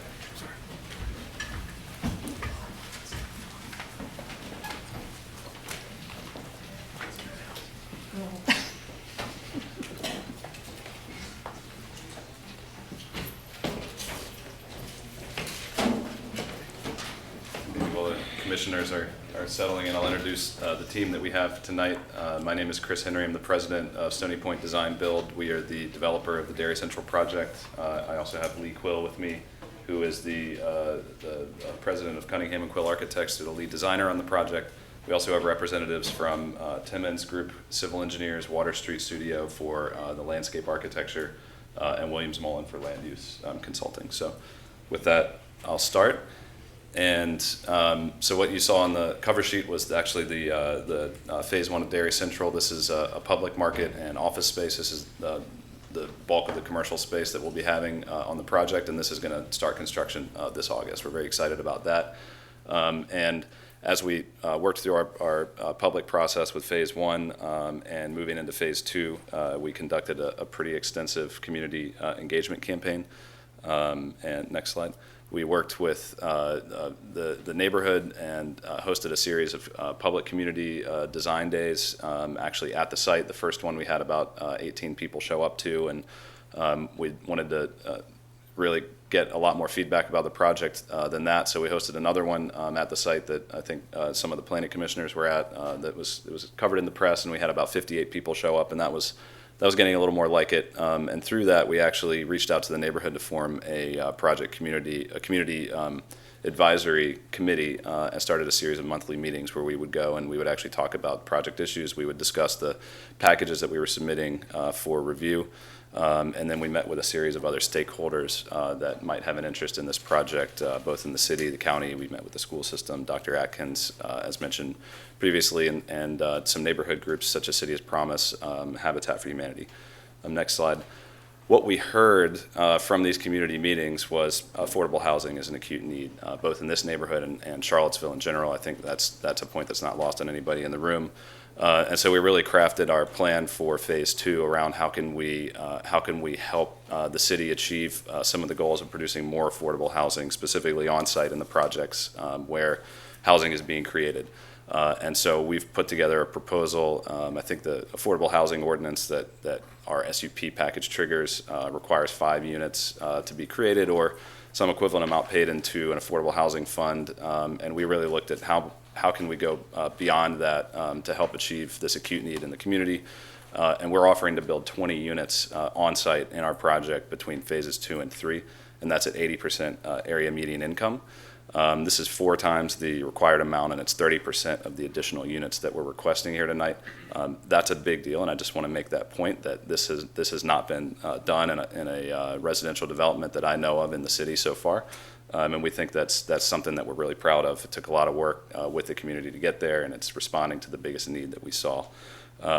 We have a series of other community benefits that that have been discussed in community meeting space that's sorely needed in that area. We're working on a application right now for new market tax credits to be able to provide office space for local nonprofits at a below market rent. Obviously, there will be job creation. There will be hundreds of new employees working in the office space, in the public market, doing the food stalls and the retail. There'll be property management and maintenance jobs with the affordable housing, or with the housing component. There'll be leasing offices, et cetera. So hundreds of new jobs will be created on site, and our contractors have committed to having a job fair to try and provide as many of their construction jobs to locals in Charlottesville and 10th and Page neighborhood. And then moving on, we have a series of public improvements to the pedestrian and streetscape around the project. And also phase 1 is targeting a LEED Silver certification. Phase 2 would be an Earthcraft multifamily building. So there's sustainability built into what we do. We're very proud of the way that we build, and we include those in all of our projects. So with that, I'll pass it on to Lee Quill to go over the details of the design. All right, it's good to be back with you again. As you know, we were here in March for the preliminary, so we'll take you through a number of slides. Some of these you've seen. This is one that locates a site. You've seen this. You've seen this one, which is the aerials of the area. Again, the phase 1, which is in the upper portion. Phase 2, which we're talking about today, which is this area right here. And phase 3, which is adjacent. Those are the primary visuals that we're talking to right now. Couple things here, those refinements. This presentation just kind of clarifies a few things from our discussions at that particular one. One thing is we have a condition, again, of the step back of 10 foot at the 5th floor. That is in there. We also, just to be very clear, instead of going for potential 30-foot height for an SUP, we're only asking for an additional 15. And from the property line back on the upper level here, we are now 45 feet back from the property line. We are also along 10th Street. We are pulling back from the property line 11 foot down to 9'5" because tapers along here. So we are pulling the whole building back, not just the portion up at the top. We're stepping back here and pulling back here and end up here. And in order to break down the scale, the transition and as a transitional site, we have dealt with the frontage by carving out large courtyards, which we'll talk about next. So again, on this particular one, it just shows basically what would be by right in yellow, and phase 3, if you were to take everything and clump it together, would be additional. Here's the aerial from the southwest corner showing how the streetscape has worked, the courtyard, so it's not a continuous wall along West Street. Next. This is the view from the southeast showing the existing parking lots that are right now. West is right here, and again, the sculpting out right here. This is phase 1, phase 2. Phase 3 would step in at this point at some time in the future. What does it look like along West Street? This transition that Brian talked about is very, very important. So it's a little hard to see here, but this is where we have about one of the wings that comes down in a 4-foot or 4-story height. Then there's a large cut out of the sculpted out area here of 40-some feet. Again, a wing, 40-some feet. And to get a better feel for what that looks like, this is a rendering that shows that these are substantially large areas that range from 40 to 46 feet, depending on where there's a pull-out or a bay, etc. We're going to come back and talk about this area just a little bit more, because since our submission on 22nd, we've been continuing to work with our landscape architect on how to maximize landscaping on this. Next.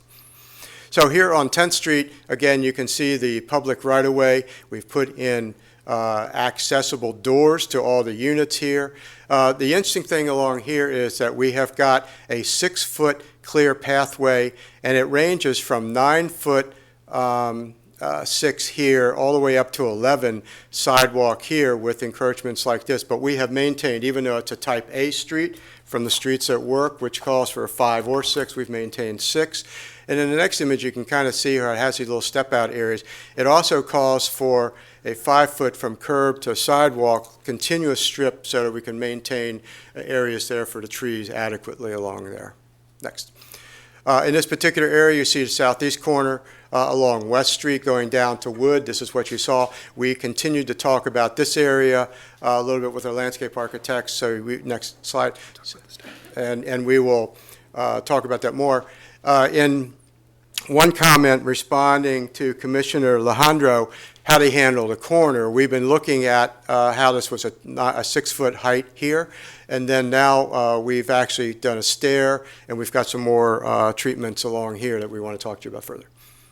Again, as you can see, if you look at the street, of the frontage that is actually solid versus from property line to property line, 38% of that area is open, so that it's not 100% wall across the street. Keep in mind again that this is a commercial use here, and there are 3 houses that sit here, and there are 3 houses, one here, and one here in an open lot in this area. So we've sculpted the building in this transition area to be respectful and sensitive to the houses across the street. Next.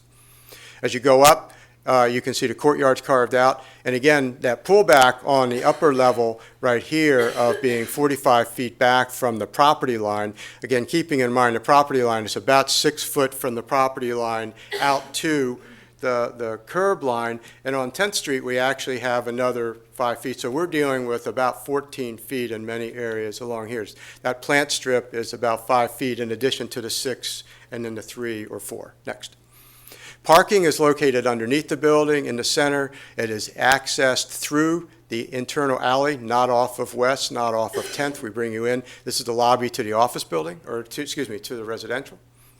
And the elevations are the same. Again, keeping in mind that we're stepping up to 49 feet here, and then we're asking to go to 65 back into the center of the site with this area right here where we have the additions on top at the 5th floor. Next. These are similar to what you've seen before. This is the alley. Next. Okay. You had asked us last time to come together and show you studies for shadows. Again, in the summer, we are north of West Street and east of 10th, so we have sculpted the building so that the shadows do not, well, first of all, we're south, these are all south, so it won't come, but we also sculpted the building so that you can see in the summer, there's really no impact on the adjacent housing. And when you go to, I just have a couple more slides. When you go to the next one in the winter, you can see in the early morning at 10, there's a minimal impact here, but by 11 o'clock, even the houses to the west are not impacted, and of course, because we're north, minimal impact to none on West Street. On landscaping, again, we worked with our landscape architect to really get planted areas along here a little more substantial than what we submitted in the 22nd, so we can literally get continuous runs here so that the root balls have a chance to grow. We can actually get more planting in here. This was shown in there. We have a treed alley along the condition in the alley, and along here we've worked with planted walls and planters with lower trees such as shrubs, shrubs and things which Eugene can talk to within a planter with seeded areas here, so that we're getting much more of an intimate scale along these areas. This wraps up our presentation very quickly in 10 minutes, so so we will have Eugene available to speak for any questions you may have. Thank you, and we just wanted to leave you with the project highlights here on the last slide: the affordable housing, the community meeting space, the job creation, education opportunities, and the pedestrian improvements around the site. Thank you. Any questions for the applicant?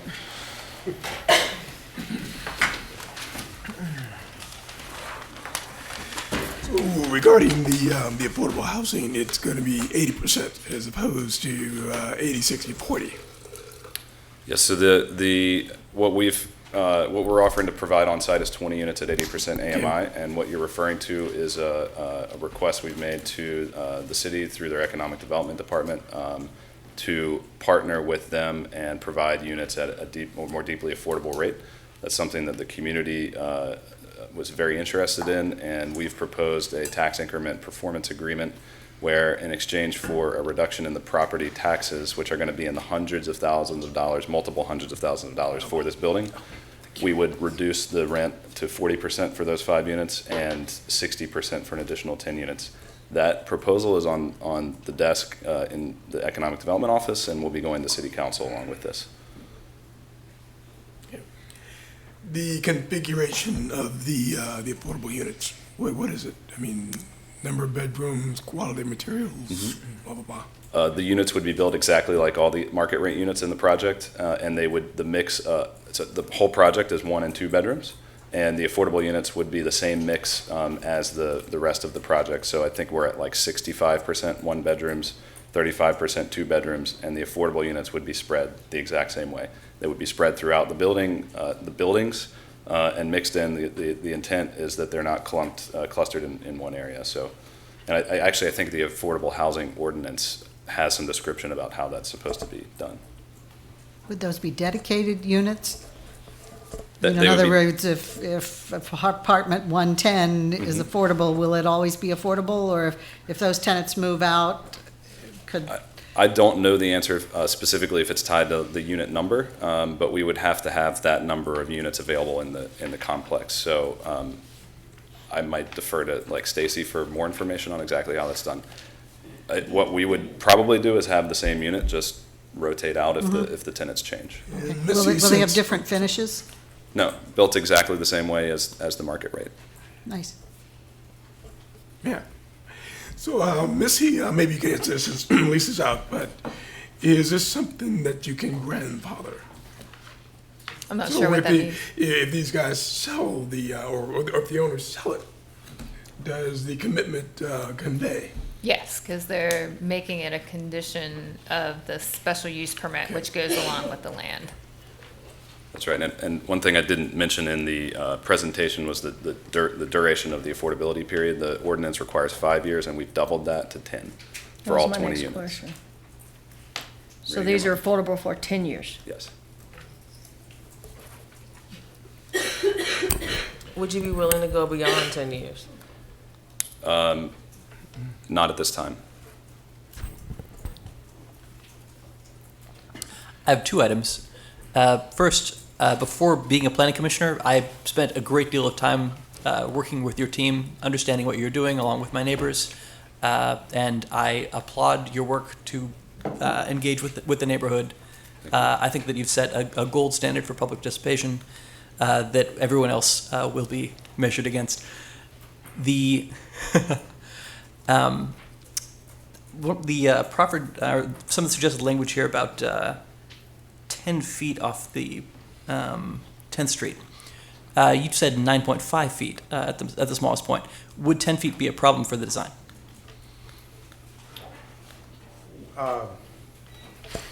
The reason it's 9'5" is because we are providing a 6-foot wide clear path.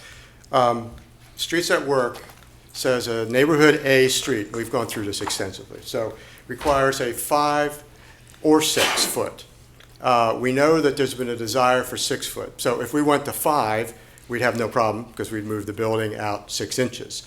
What we've said is we thought that 6, based on conversations, would be preferred. And because we're trying to keep 5 on Wood Street plus planted area, we're being squeezed on, we don't want to squeeze the plants out so we have no plantings. So we've been working with Eugene and Water Street on what's an acceptable strip along 10th Street, what is an acceptable tight area for shrubs with service berries and those types of trees and shrubs along Wood. So we're kind of constrained on this, but if you don't feel comfortable with granting 6 inches, then we can narrow the sidewalk slightly. I wanted to clarify that condition because it's actually speaking to the 5th floor of our building being stepped back from the face of building.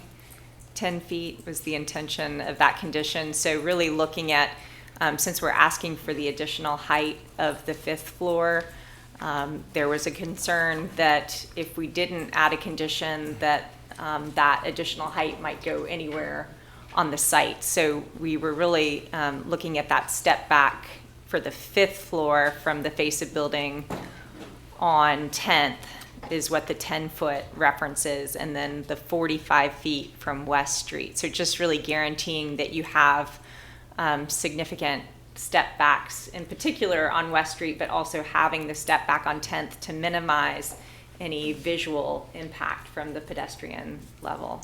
And that certainly is not an issue. The building design does that. Double doing it. We're pushing Yep. the building back at the ground and at the top. Well, and also one thing that I think is important to consider for this condition is that there's also 4 feet of public right-of-way there that's getting improved, and so if you add that in, we're at somewhere around 14 feet of public realm space on the sidewalk. So we think that'll be a huge improvement over the existing condition.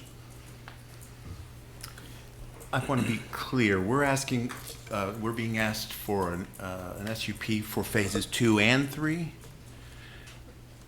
And phase 2 is articulated wonderfully. Lots of information, great information.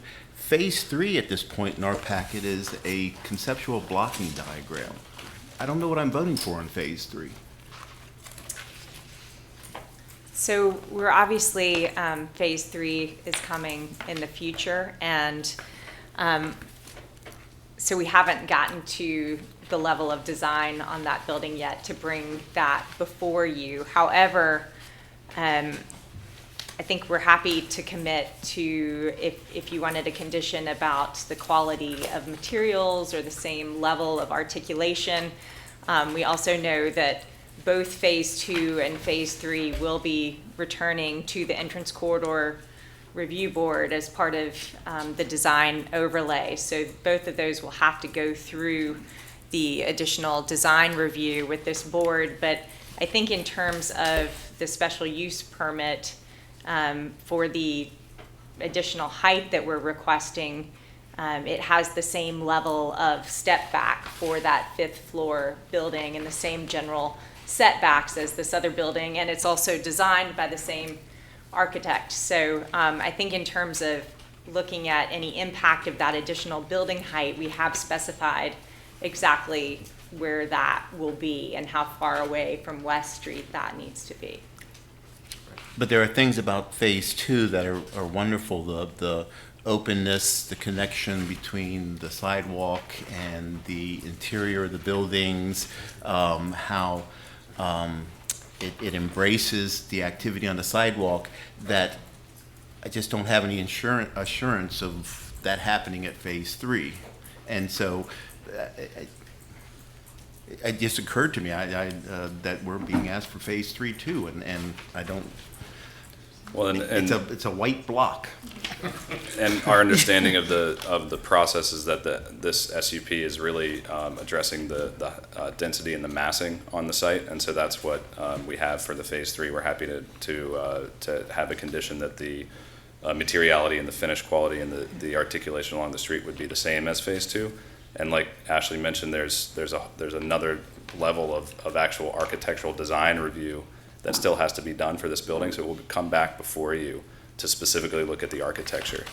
It's between the Planning Commission and BAR for entrance corridor, and in this case, the Planning Commission is designated to do that review.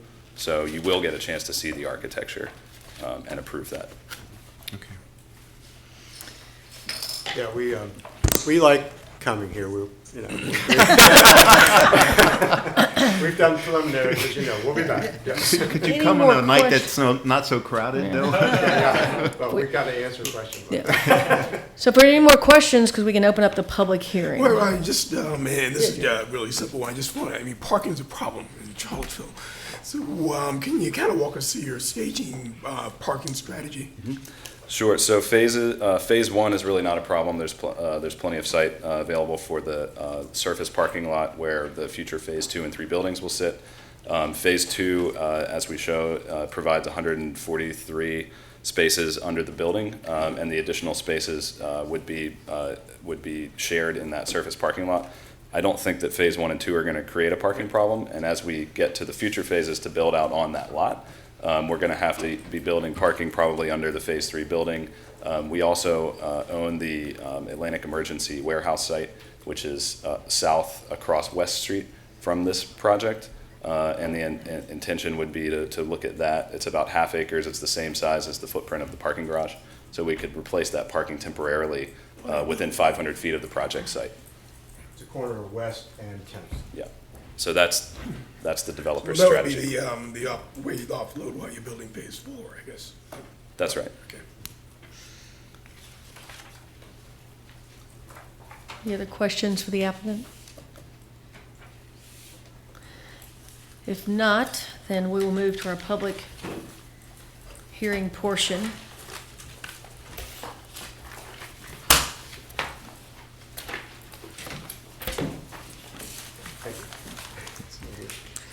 And do I have anyone signed up?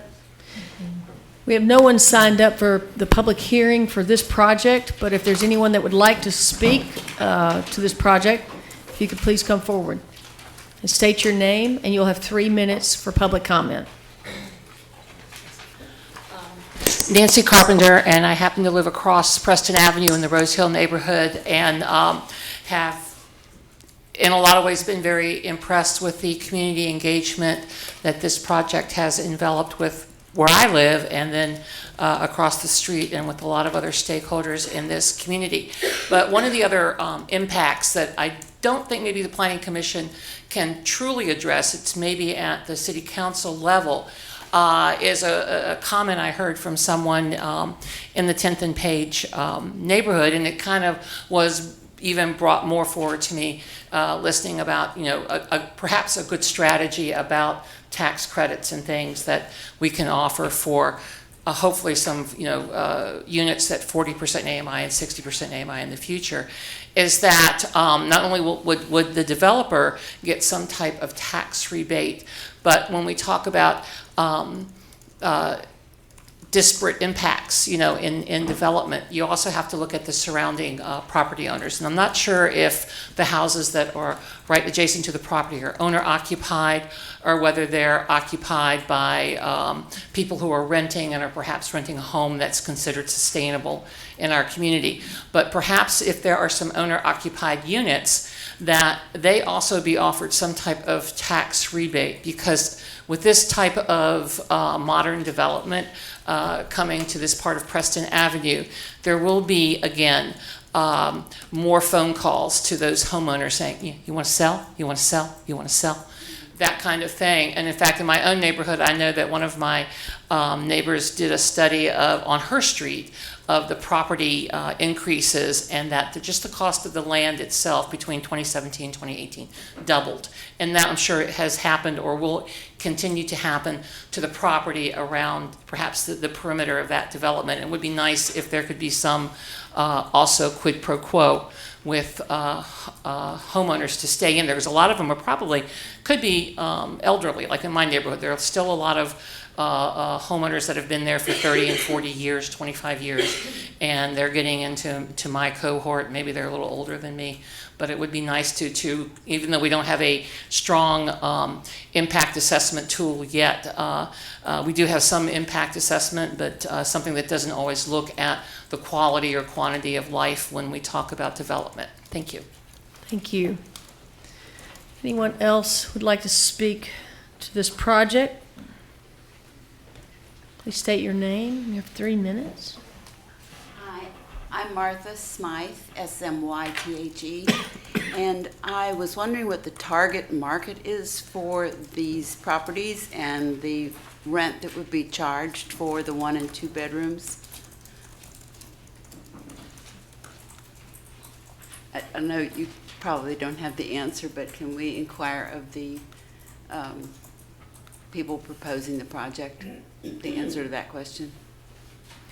Right now, this is just public comment, and then we can Okay. possibly get into that, but this is your time to let us know how your thoughts.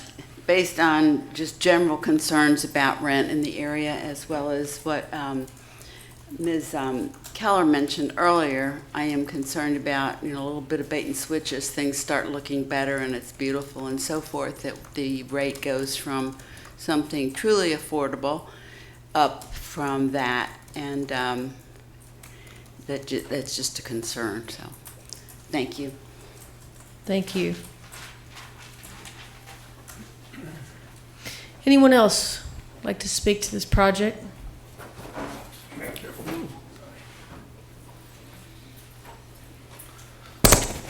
Mark Cavett, I'm just curious, the building that's to be built behind the existing building, what the outside the building, what type of building material will be used, as well as the frame and the mullions, what color it would be.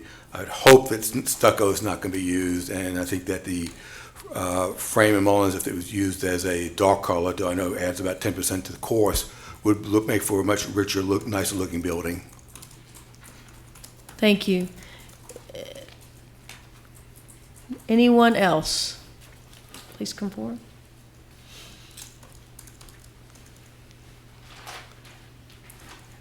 Good evening, Chair Green and fellow commissioners. My name is Tim Padalino. I'm a resident homeowner on 9th Street in 10th and Page neighborhood, and had the privilege of serving my neighborhood as an appointed official on the 10th and Page Priority Neighborhood Task Force. So fortunate to have kind of a close look at the neighborhood in that regard.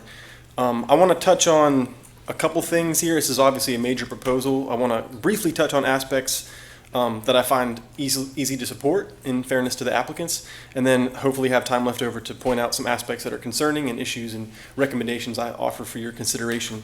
So as far as the affordable housing, it's been touched on. I don't want to go into great detail, but the on-site affordable units are obviously worth pointing out, not just putting money into a fund. Doing this at levels that significantly exceed minimum requirements in terms of 20 units instead of 5 and 10 years instead of 5-year horizon, and dependent upon the city's ability and the willingness to partner with the applicants. The idea of providing affordable housing at lower AMI levels is really exciting and something that other neighbors of mine do support. It's really getting into actual true affordability at that point. In regards to process, there's a lot been said about setting a gold standard, as Commissioner Sol Yates said. I think that's, I'll leave it at that. And as far as the design of this project, there's a lot to be commended. It seems like a well-considered and well-refined design, at least in phase 2. And it's a relatively restrained massing in some regards. And the historic preservation, adaptive reuse, and the sustainable design elements are all great. As far as the project, though, it is quite major, and there are aspects that I do find concerning. Some of them are less about the site and the project itself and more about context. For example, I don't understand how Preston Avenue and the intersections all along that corridor between Washington Park and Ridge McIntyre can possibly handle the vehicle trips that would be associated with 261 units. I travel that every day by car and bike, and it's really, it's sometimes low efficiency and at other times downright dangerous. And then, separate from the major framework street of Preston Avenue, the residential streets will also receive a major increase in vehicle trips.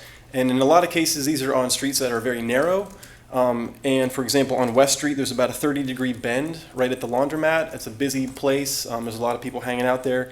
And if you've got people visiting this neighborhood or trying to find a cut through or circling the block looking for a parking space, that's a pinch point that I hope the city can begin to look at in more detail. Another example is the intersection with 10th Street, West Street crossing 10th Street. There's a significant offset or a jog in that intersection. It's almost completely offset. And I think that in and of itself is not a very safe intersection today. And if you add in the intensity of development there, that's a major concern of mine. And I think that's also, there's a consideration there with the setback right at that corner on 10th and West. It's poor sight distances, and I just would encourage people to take that into account. So as far as recommendations, it looks like I'm running out of time.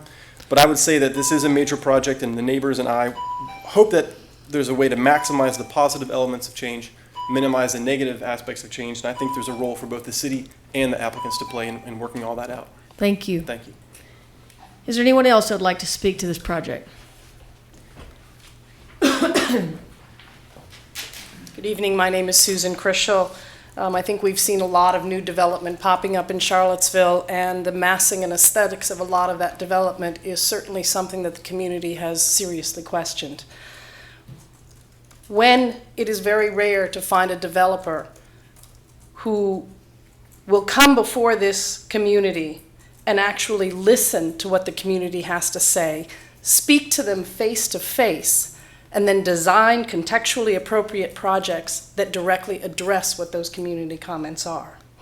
So when one of these conscientious developers appears before this committee, it seems to me that you should stand up and take notice. Because not only are what they're doing important to the community on that project, but as you said before, it sets the gold standard for how developers in the future should behave.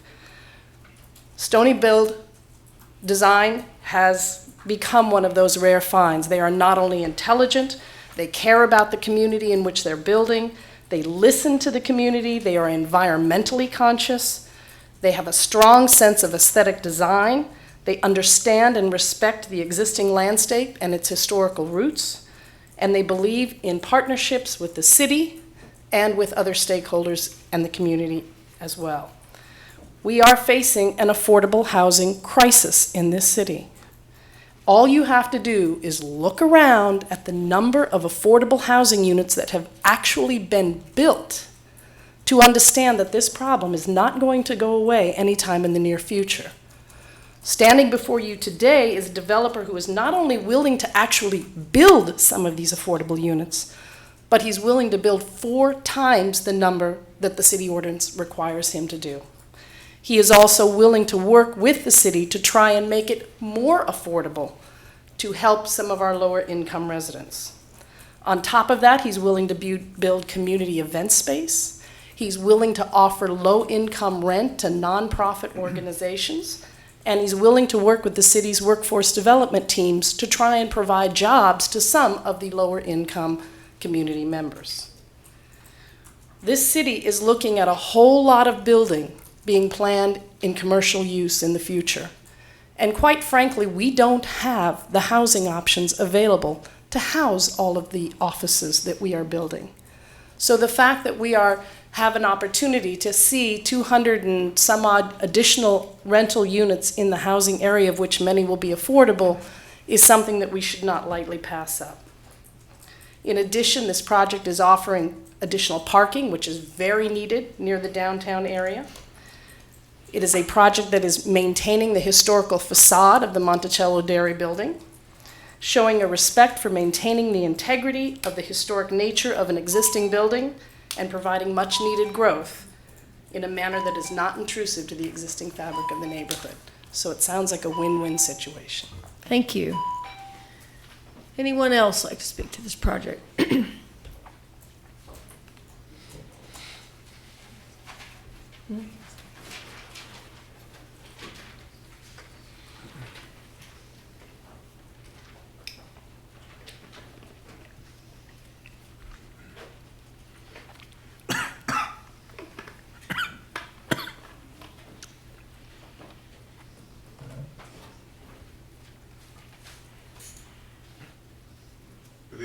Good evening. My name is John Gaines. I live on 9th Street Northwest. But before I begin, I'd like to commend the developer. This is a group that all developers need to take in consideration because they involve the community, and they have made an excellent presentation. And they have made some concessions, which thankful for. But one question, well, there are several questions I have. One, why does 10th and Page have to bear the brunt of all rentals in the city of Charlottesville? We have the highest number of rental units than any neighborhood in Charlottesville. When Piedmont Housing did some development in that area, that cut back on rentals, but presently we have the highest number of rental units in the city. A couple concerns I have. One relates to traffic. I can't see how this will not have an impact on the narrow streets in the 10th and Page area. West Street, as the gentleman mentioned, is a very narrow street from 10th to 9th Street.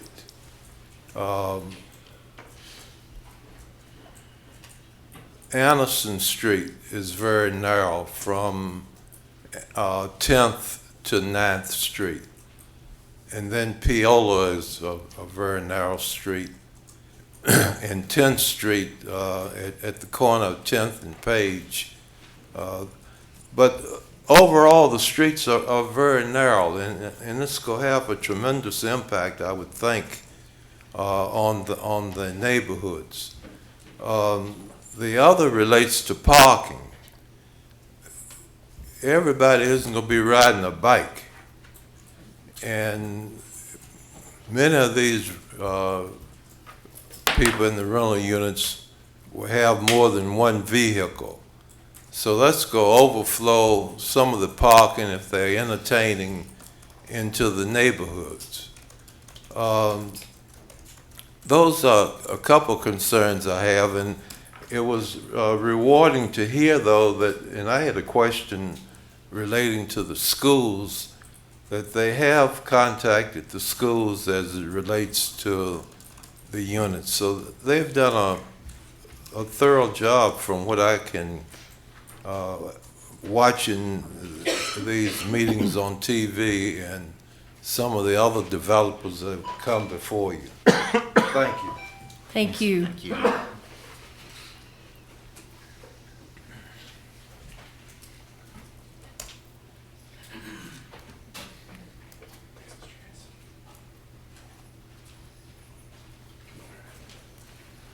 Carl Schwartz, 711 Anderson Street in the 10th and Page neighborhood. I'm going to try not to repeat too much, but I do want to reemphasize what everyone, it seems like most everyone's been saying, which is to commend the developer for going out of his way to meet with the neighborhood and hear our concerns, not only meeting in large groups in a convenient location at a convenient time, something that our site plan process could probably learn from, but also attending the neighborhood meetings, small group meetings, and seeking out individuals who actually are the more vocal opponents of the project to try and listen to their concerns.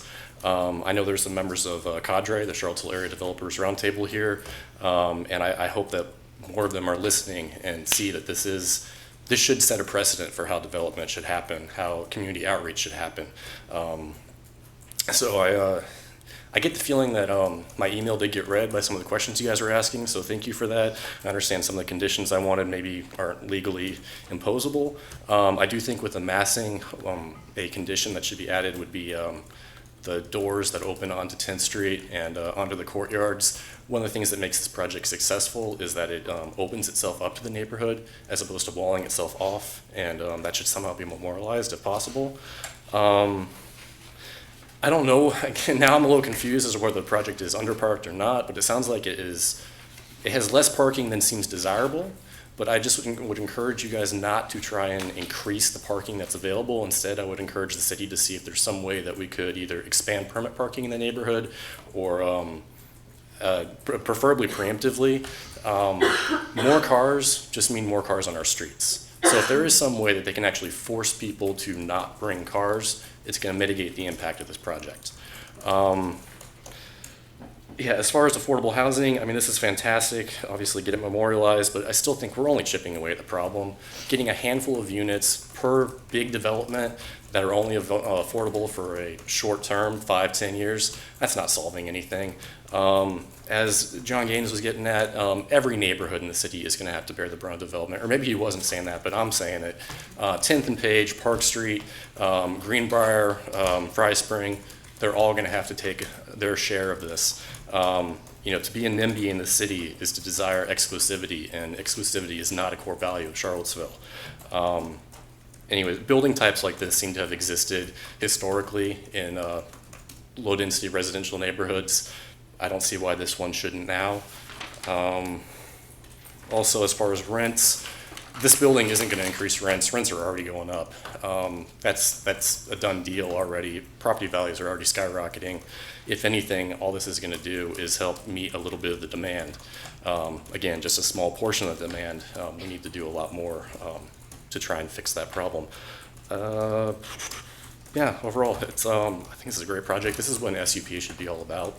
Yeah, let's just hope that we can get some of these conditions in writing. And thank you. Thank you. Is there anyone else that'd like to speak to this item before we begin discussion? And I will close the public hearing.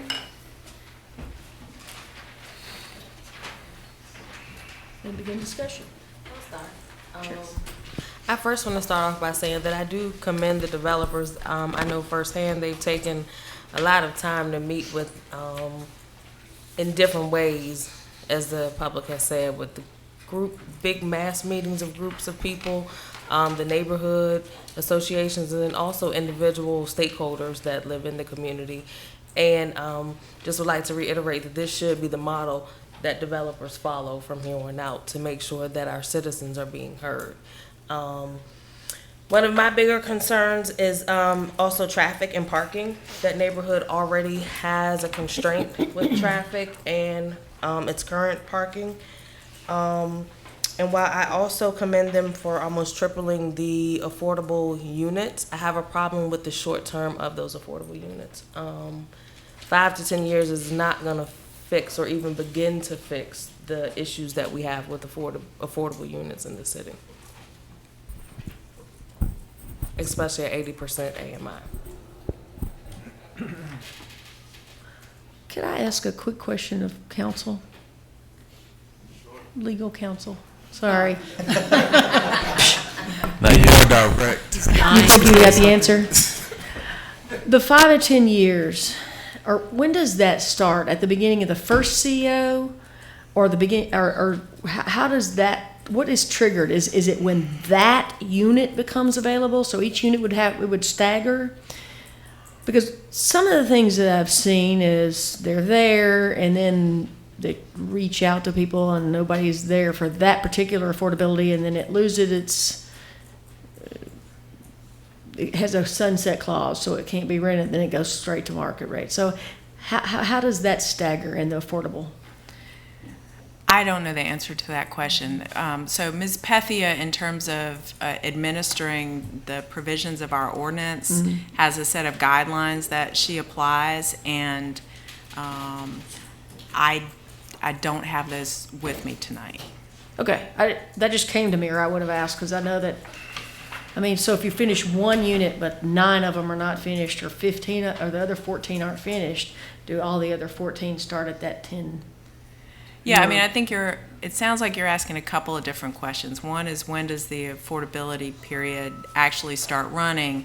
And the other is, if someone offers it to someone on an affordable basis, but nobody is located that is willing, or who wants that unit, if they rent it to somebody on a non-affordable basis, does it lose it, or do you have to go back and offer it to someone on an affordable basis the next time it's available for Yeah, leasing? those are my questions. In years past, depending on, particularly with for sale units, you often would see proffers that would say the first sale, they would advertise it for a certain period, and then if nobody took them up, they could sell it at a market rate, and then it was done.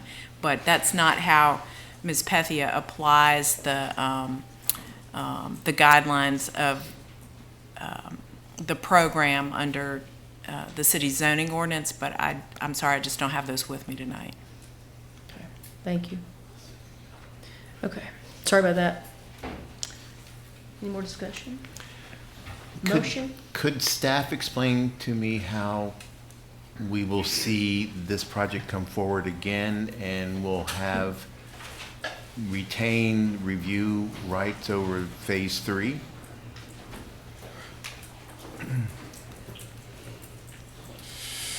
So as a part of our code, all site plans that are subject to a special use permit are sent to you for review on your agenda. So that will cover the site plan. As the applicant indicated, this entire property is covered by design review of some sort. So the Monticello Dairy Building, being an individually protected property, has to go through design review at the BAR. The remaining portion of the site goes to entrance corridor review. So you're looking at it from an aesthetic standpoint based on your entrance corridor guidelines. So phase 3, phase 4, they all come to you. So the entrance corridor that came to us before, was that just phase 2? That was just phase 2. Okay, so we will see phase 3 under the entrance corridor. Correct. in the future. When it's it's ready. when it's more ready. They brought that forward in part because this being an SUP and an entrance corridor, they needed you guys to see it and kind of say what could the potential impacts of the SUP be on the entrance corridor. But then you would see a refined, full version of. You actually see phase 2 and phase 3. Okay. Phase 2 hasn't even come to you yet. Thank you. Can I piggyback on that? Certainly. So if that comes as a site plan with, especially phase 3, which we're talking about, just a box, then we're hampered by the site plan regulations, which we don't. EC Basically, has to be signed off on before the site plan would be finalized. Okay. Does that make sense? We don't really have any leeway on that, except does this box fit in that box that we saw at this special use permit? Unless we condition some of the things that we talked about. Okay. I would like to address some homework from the public comment. Target market rent charge for 1 and 2 bedrooms. Could you speak to that, please? Yeah, you, Mr. Henry. So the 1 and 2 bedrooms would be rented at a market rate. I believe right now the market rate for a 1-bedroom apartment in the city of Charlottesville is somewhere around $1,300 a month. And for 2 bedrooms, it's somewhere around $1,600 a month. And that changes with market conditions. Obviously, that could go up or down. And so at 80% AMI, the 20 units that would be rent controlled, that's governed by HUD requirements. And right now, that's somewhere between $1,000 and $1,100 a month for a 1-bedroom. And I'm not sure what it is for a 2-bedroom off the top of my head. Are any of your utilities included? Or do you plan on them being included in this market rate value? Well, we would usually sub-meter all units individually, and the tenant would pay for utilities. That applies to all units in the building. And can you speak to building materials? Yes, I believe the building materials are primarily brick.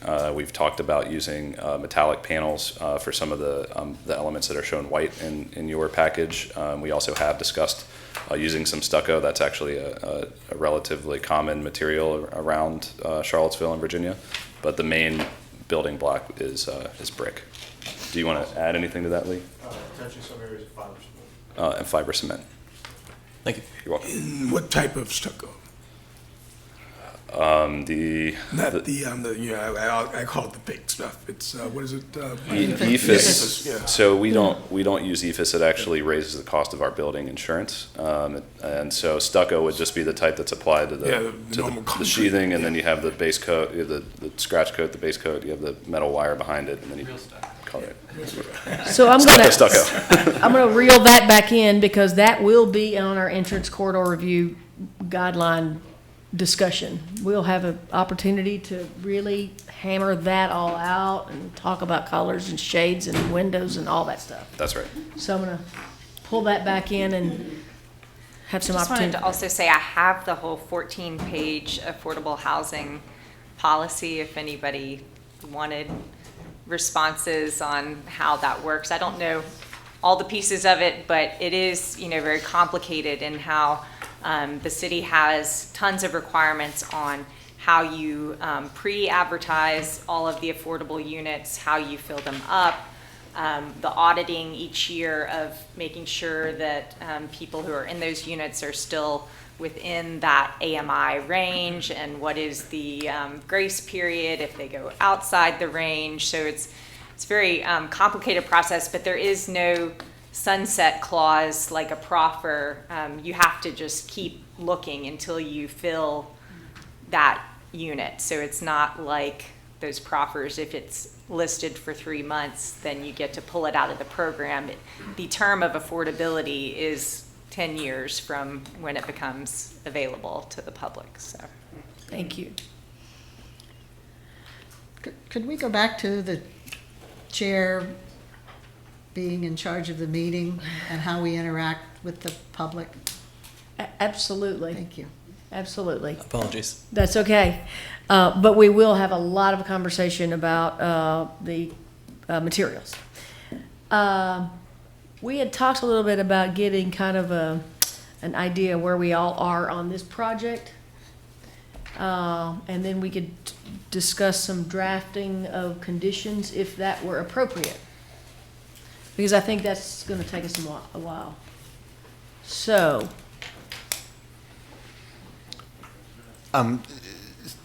So I'm in favor of the project. I think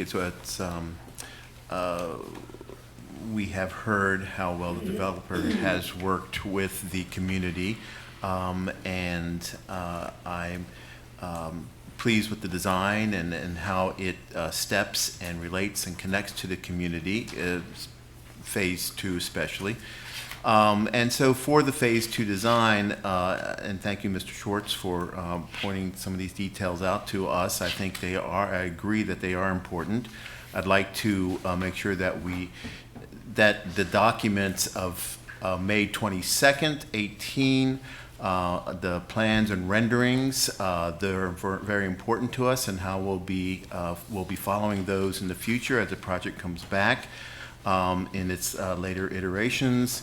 I'm especially wanting to include in this motion the West Street design of Phase 2 with the entrances into the building off of the courtyards, the ground floor residential units opening directly onto 10th Street, and the parking garage that is set low and screened from view on West Street.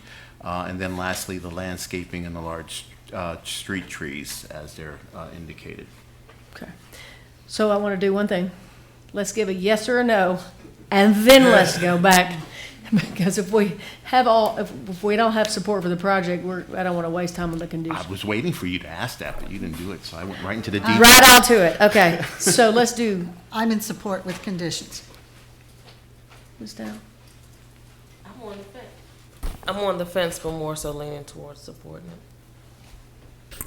So yay? Support with conditions. Support with conditions. Yes, conditions. Then, Mr. Alejandro, let's do it. You gonna make me go through that again? I think Missy got some of this, but our conditions are page 8. Okay, the conditions I propose. And it does, have you read these conditions? Just so we go back, I don't want to repeat. Well, why don't you give those? All right, and let me then do I'll- that. The following condition, as used within these conditions, the term applicant shall include the applicant's successors and assigns.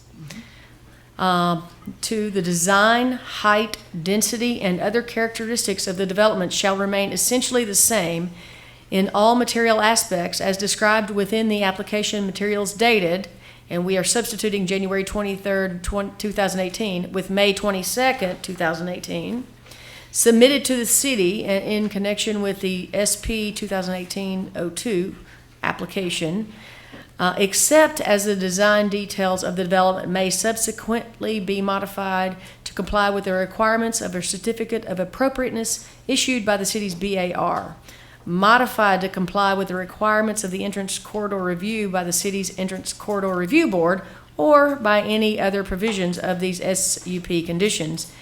Any substantial change of the development that is inconsistent with the application shall require a modification of this SUP.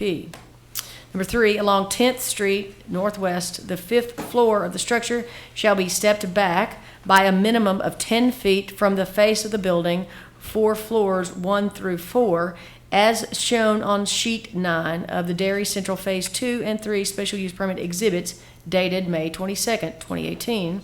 And number 4, along West Street, the 5th floor of the structure shall be stepped back a minimum of 45 feet from the property line as shown on sheet 9 of the Dairy Central Phase 2 and 3 Special Use Permit exhibits dated May 22nd.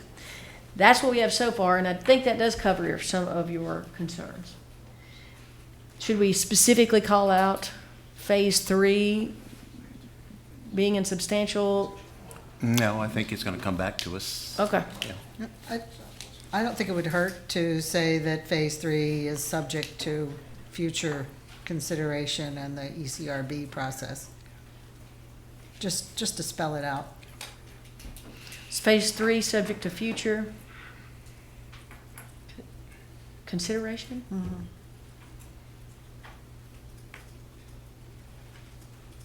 And I think the applicant mentioned in terms of articulation and materials.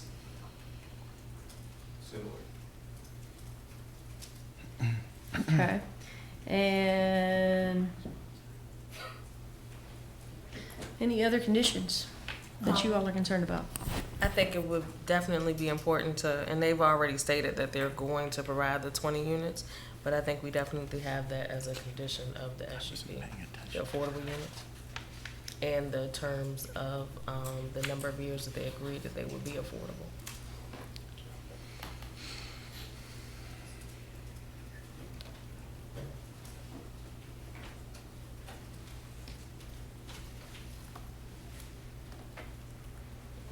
Okay. Like to So provide 20 affordable dwelling units as per application submission for a term limit of 10 years, no less than 10 years. Mm-hmm.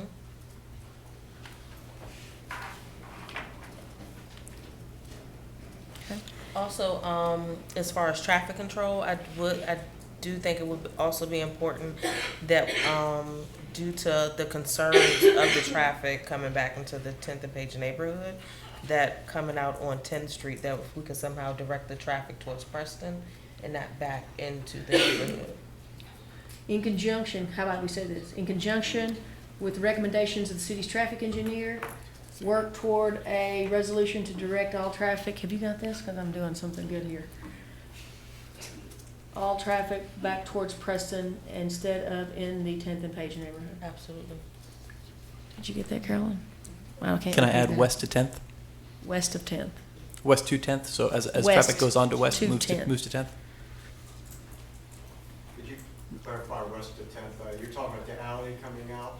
Yes, southbound traffic turning right on west, then getting to 10th instead of going east towards the train track. Southbound on Wood Street. Exactly. Thank you. Right to 10th Street.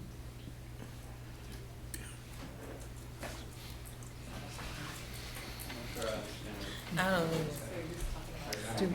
Okay, we're going to continue talking about this, and maybe it'll come forth for you. Do we have any authority to address the pedestrian crossing at either 10th and Preston or 10th and West, or is that subject to a traffic study? Because we know that there will be pedestrians in the crosswalks at both of those intersections. There already are, and they will certainly increase. Is that something that is done through Streets That Work? And is that a condition? What are we doing to them? Are you talking 10th Street? I'm talking 10th Street because I think an impact of the increased heightened density would be increased pedestrian traffic at both of those crossings. What, 10th at? 10th and West, and 10th Grady, Preston. Is there any way for us to get a map up here so we can know what we're talking about on these streets? Yeah, I mean, how many times do we have to ask, and we project Yeah. stuff up there, the motions, the maps, Yeah. the whole business? You'd think we're living in the mid-20th century. And that way the public can understand what we're talking about, and we know what we're talking about, and all those things.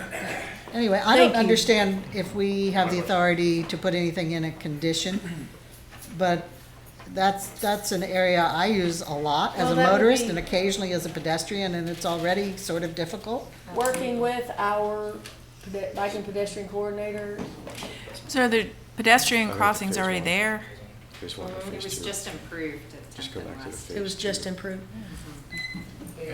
And if I could, Yep. yeah, 10th and West, There it we was go. just improved. And then the other thing I would just add is that as part of phase one, we have made some improvements actually for ADA access to the bike ped button, push button that you would, so that there's actually a hard surface that extends to it. That's actually been part of the site plan that's already been submitted.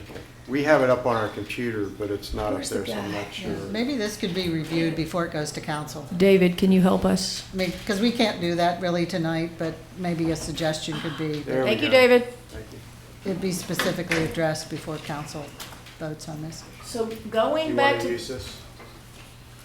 I'm gonna stand up, I like to be noticed.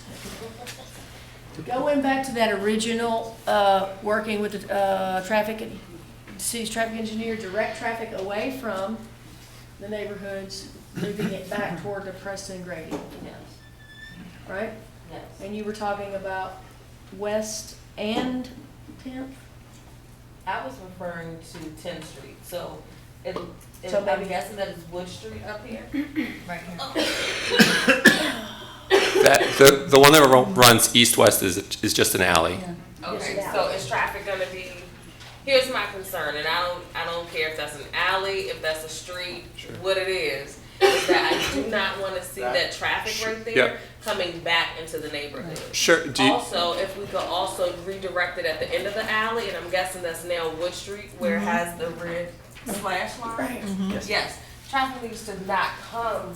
I don't agree with West to 10th because the whole point is to get it out of the neighborhood. If we could somehow fix it so traffic is going towards Preston, Out of the neighborhood. I'm pretty sure not only me, but all of the other residents of the neighborhood would be very grateful for that, especially if you're talking about 7:45 in the morning, having traffic coming through here with people trying to cross to get their kids to school. Okay, so I think we got that motion, and I think we're all on the same page about that. And I think that one of the members of the public, I think it was Tim Patalino, spoke about the sight line at 10th and West. It's this one here, Yeah, this, I think that's a traffic engineer situation. So if I may, we have met with Brennan Duncan, and a traffic study was scoped, a traffic study was done. A lot of the things that I think have been brought up were addressed in that traffic study, and Brennan was satisfied with it. A couple of things that have been talked about. Originally, we did look at that alley that you were just pointing out, Ms. Dow, with regards to that being a full intersection. But at this point now, we have looked at it as only being a right in, right out, not taking people into the 10th and Page neighborhood. The other thing that I would say too, with regards to some of the geometries and just in general, the traffic study was done, the geometries work within and all around the site, as well as the max delay that's seen at any of these intersections is 8 seconds of additional time. I'm gonna during stop full you. buildup. We still have to get this on paper. You guys can talk to us and make us promises to the moon. And that, we gotta get it on paper and memorialize. So that's where we are right now. okay, I have two more. And they would be that phases 2 and 3 would have a minimum of 90% residential uses. That is less than what they're projecting, but it gives them a little leeway in the future, but ensures that these, since we have such a housing need, and that's one of the reasons that we're honoring this request for an SUP, that it be overwhelmingly residential. And what was the number? I said 90%. 90%. Was there any Does- oh. further resolution to the pedestrian crossing concern? Did I you don't think all we feel got there. that the response they provided concerning the upgrades that have already occurred for phase one and as part of the neighborhood projects address that? I'm really not in a position to do that. It's a little out of my wheelhouse. I guess my preference would be for staff to provide some additional input before council hears this. Or can we have the traffic engineer review those things and have that be addressed at the site plan stage? Can that be a condition? He's gotta do it anyway. Traffic engineer, review. Yeah, maybe to pay particular attention to these intersections and crosswalks. Intersections at and the site plan crosswalks, stage. okay.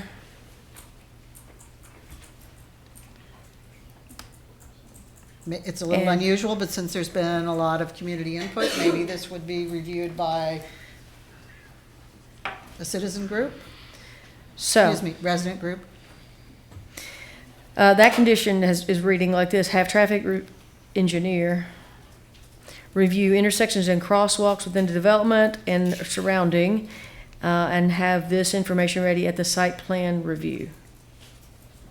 And include community residents. What inclusion, what role? I don't much care. I just think it should go back to people who actually live there and use those streets. Input?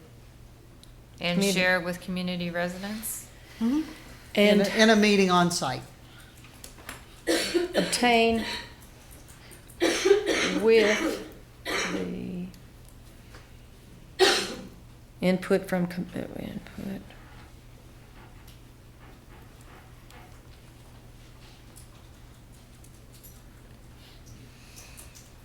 Community.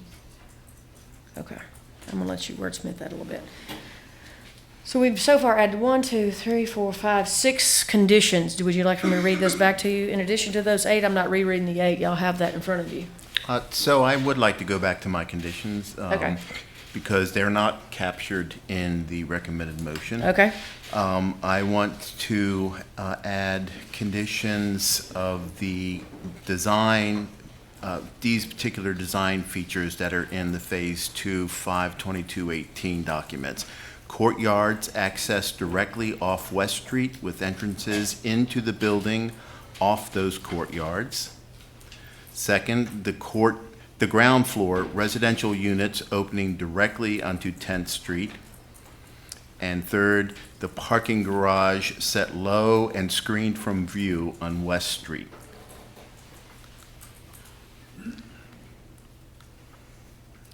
Can you repeat that one? Parking garage, The screen? parking garage set low and screened from view on West Street.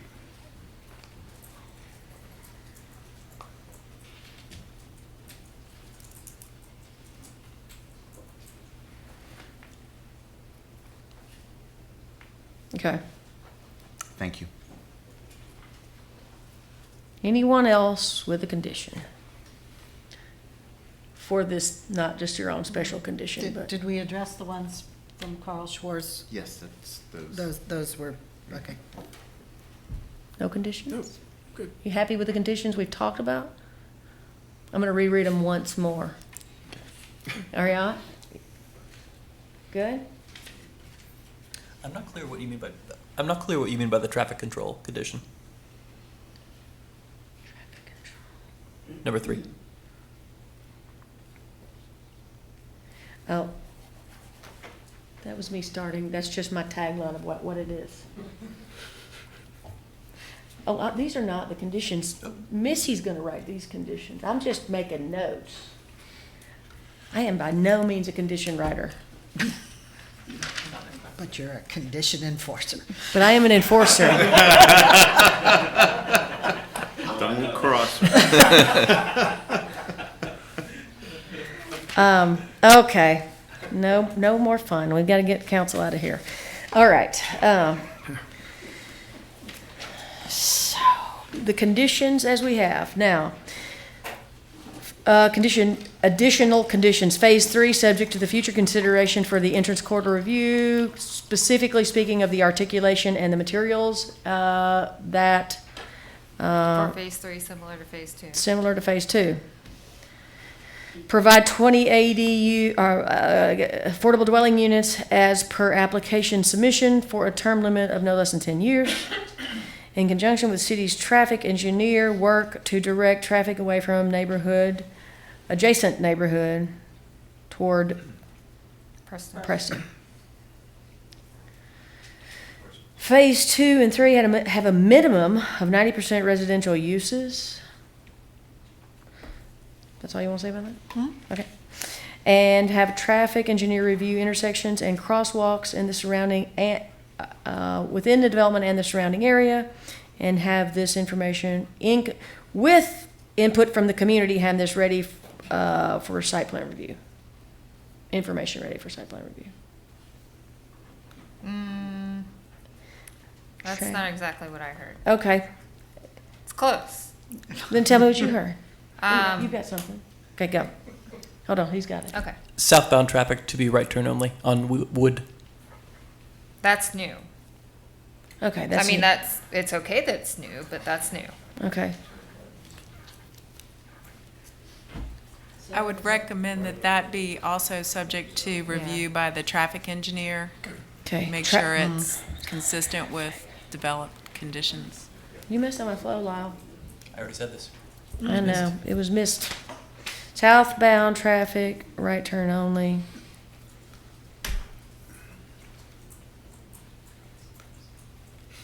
You got that? So would that bring traffic back on the West Street? Mm-mm. If it's right turn on? Off of Wood. So southbound on Wood goes to West Street, and then it would be right turn only to 10th instead of east into the neighborhood. Right, so that was one of our, I guess where we kind of differ, because I don't want to see the traffic come onto West Street. I know you can't avoid all of it, but I would prefer to have it going towards Preston. Are you proposing closing it? I'm not proposing closing it. I wouldn't mind seeing traffic from West Street onto Wood, just not the opposite. But I think the traffic engineer can take care of that. But I do think that with that first condition, where we say, in conjunction with the city's traffic engineer, work to direct all traffic away from adjacent neighborhoods, that would even address possibly the right turn only from, I think that one condition will cover all of that. You agree? Yes. Agree? Okay, we're in agreement, perfect. Add condition design features, add condition to, for design features for courtyards with access into the courtyards to remain. And Courtyards that face on west with openings within the courtyards, ground floor openings onto west, parking garage set low and screened from view on West Street. And we need to go back to the pedestrian crossing item. What I had heard was that the plan that was worked in conjunction with the traffic engineer would be shared with the community residents in a meeting on site. There wasn't a timing suggested as to how and when that would happen, though.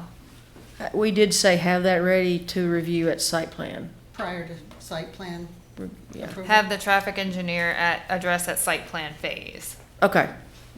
Site plan phase. Okay. But is what you're saying that you want a plan, you want it reviewed within an on-site meeting, and then the results of that will be part of the site's plan submission? Is that what you're saying? Yes. Okay. Correct?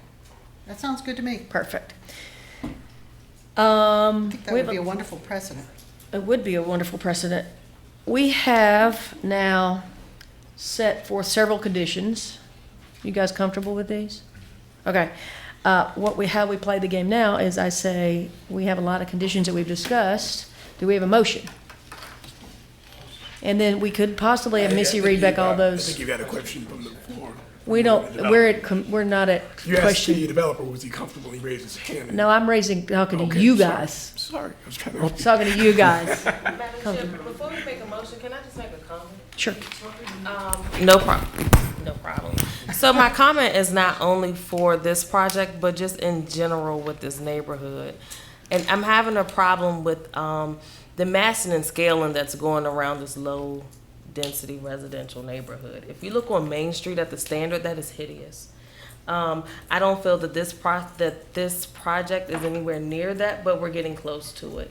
And so I just want to put that comment out there for the world to know that we're almost encroaching upon this one in particular neighborhood. I think, as Mr. Gaines has said, this is where a high percentage of our renters are in the city. And just to keep that in mind, that's it. Do you have a recommendation for remedy or a mitigation of that? At this time, no, but I think, one, to keep that in the forefront of our mind, and two, to use that, and to use this comment for when the housing study comes out, to know that even though we do need affordable units, we do not need to look like DC or New York, because I feel like that's where we're heading. And this also gives the forefront of gentrification of that neighborhood to me. That is just my personal feeling, and I wanted that on public record. I think that's a really important comment. Ms. Dow is a native of the city and a resident of this neighborhood, and she's seen it change and be impacted, and we should take that to heart. And I would add to that this is a unique site, and one reason I support it is because of the uniqueness of it and Preston Avenue and the changes that were brought intentionally a century ago and then maybe 40 years ago in terms of transportation improvements, to the fact that this was a formerly industrial site that operated close to 24 hours a day, had heavy truck traffic. It's been having an impact on the neighborhood for a long time, and I took that into consideration when I was evaluating this. If it had been a different kind of site, I might have had a different kind of response.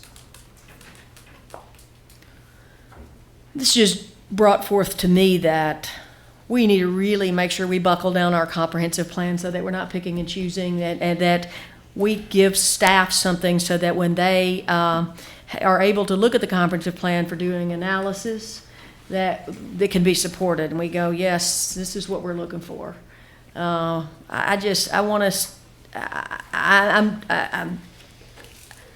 want to make sure if we've got a project out there, it's not something that we're just cherry picking, saying, oh yeah, it fits, it fits, it fits. I want to make sure that it actually, we have a comprehensive plan that has some teeth. And yes, when we stand up here and we say, yes, how does this fit, that we know the answer. So that's my spiel on this particular project. Again, I think it's been great hearing all the neighbors and the people and the residents of this area talk about the engagement, because that is something we're all striving to do better at. And but I want to make sure this is something that makes me want to make sure this comprehensive plan that we are doing has a little more teeth. So, do I hear a motion? I move, well, we have all that stuff, don't we? And We I do. have- I have it pulled up. Yeah, no, go ahead.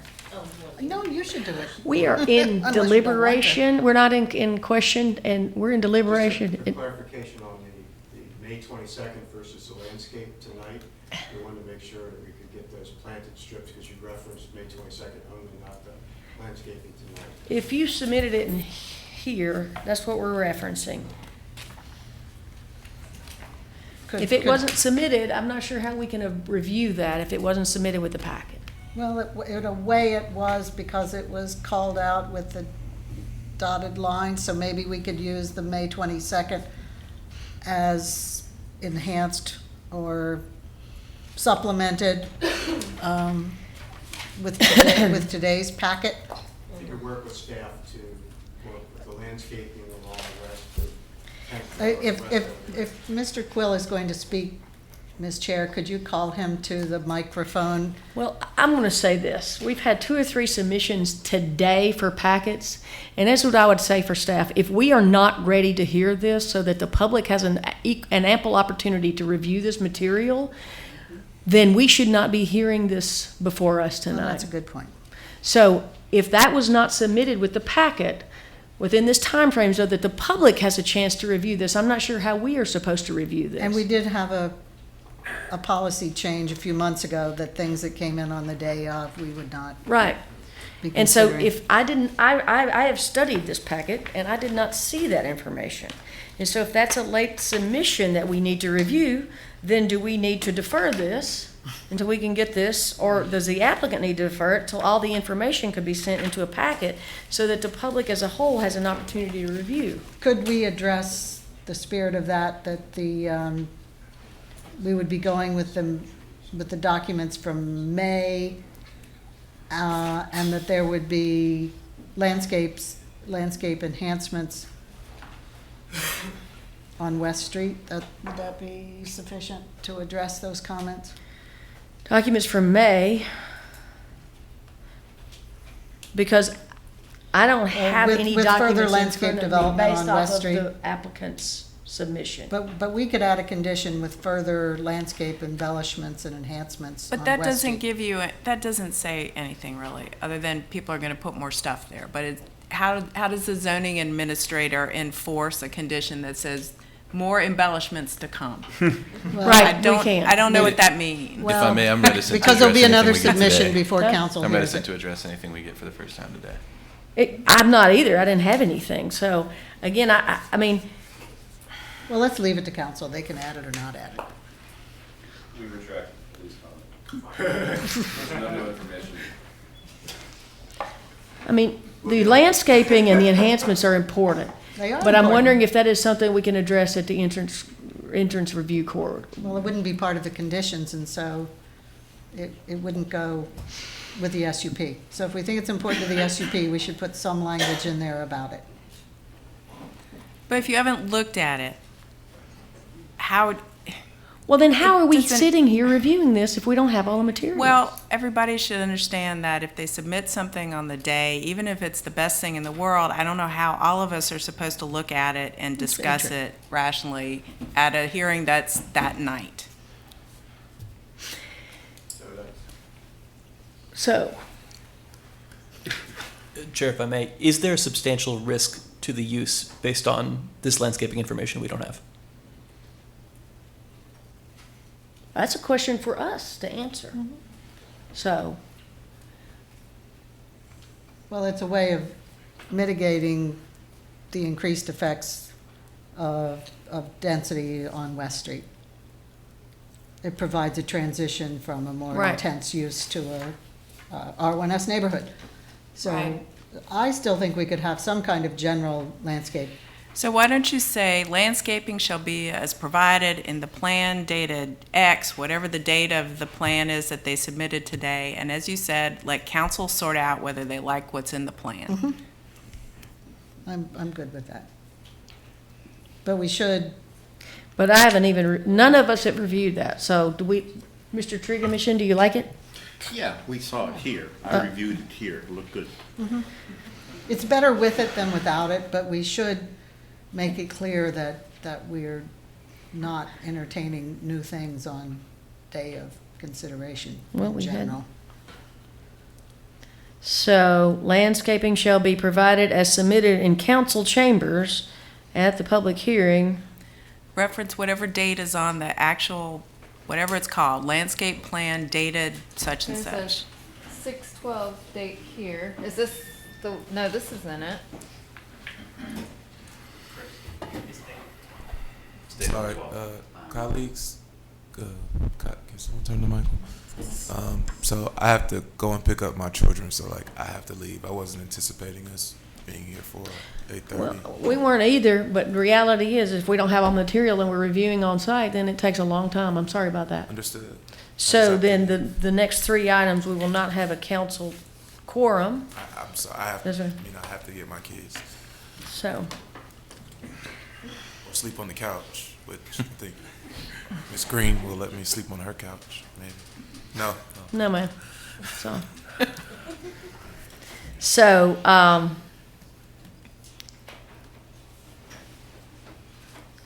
we will address that in a minute. Thank you. Is everyone comfortable with discussing or adding the condition about the landscaping provided as submitted during the public hearing dated 6/12/2018? Yes. Yes. Okay. Last condition. Phase 2 sketch.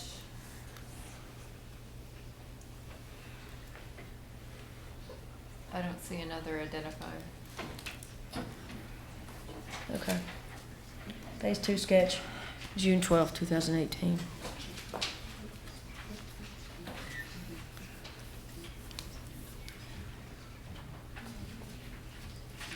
Okay.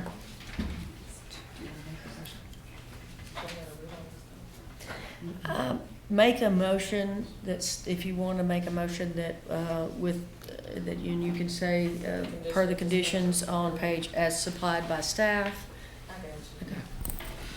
I like to make a motion that we approve the special use permit for SP 18-0002 at 946 Grady Avenue, known as Dairy Central, with the staff conditions on page 8 of the packet for today, and also with the conditions that have been described during our deliberations, with the other condition of the landscaping for phase 2 sketch submitted June 12th in council chambers. Second. So we have a motion and a second. Does there need to, Because you find it. does there need to be, and what to separate you two? Need to be any Because I find further this is required. discussion on these conditions? Are we good with the conditions, or do they need to be read one more time? Let me add something. I move to recommend approval of this amendment to special use permit SP 18-0002, subject to conditions, because I find that approval of this request is required for the public necessity, convenience, general welfare, or good zoning practice.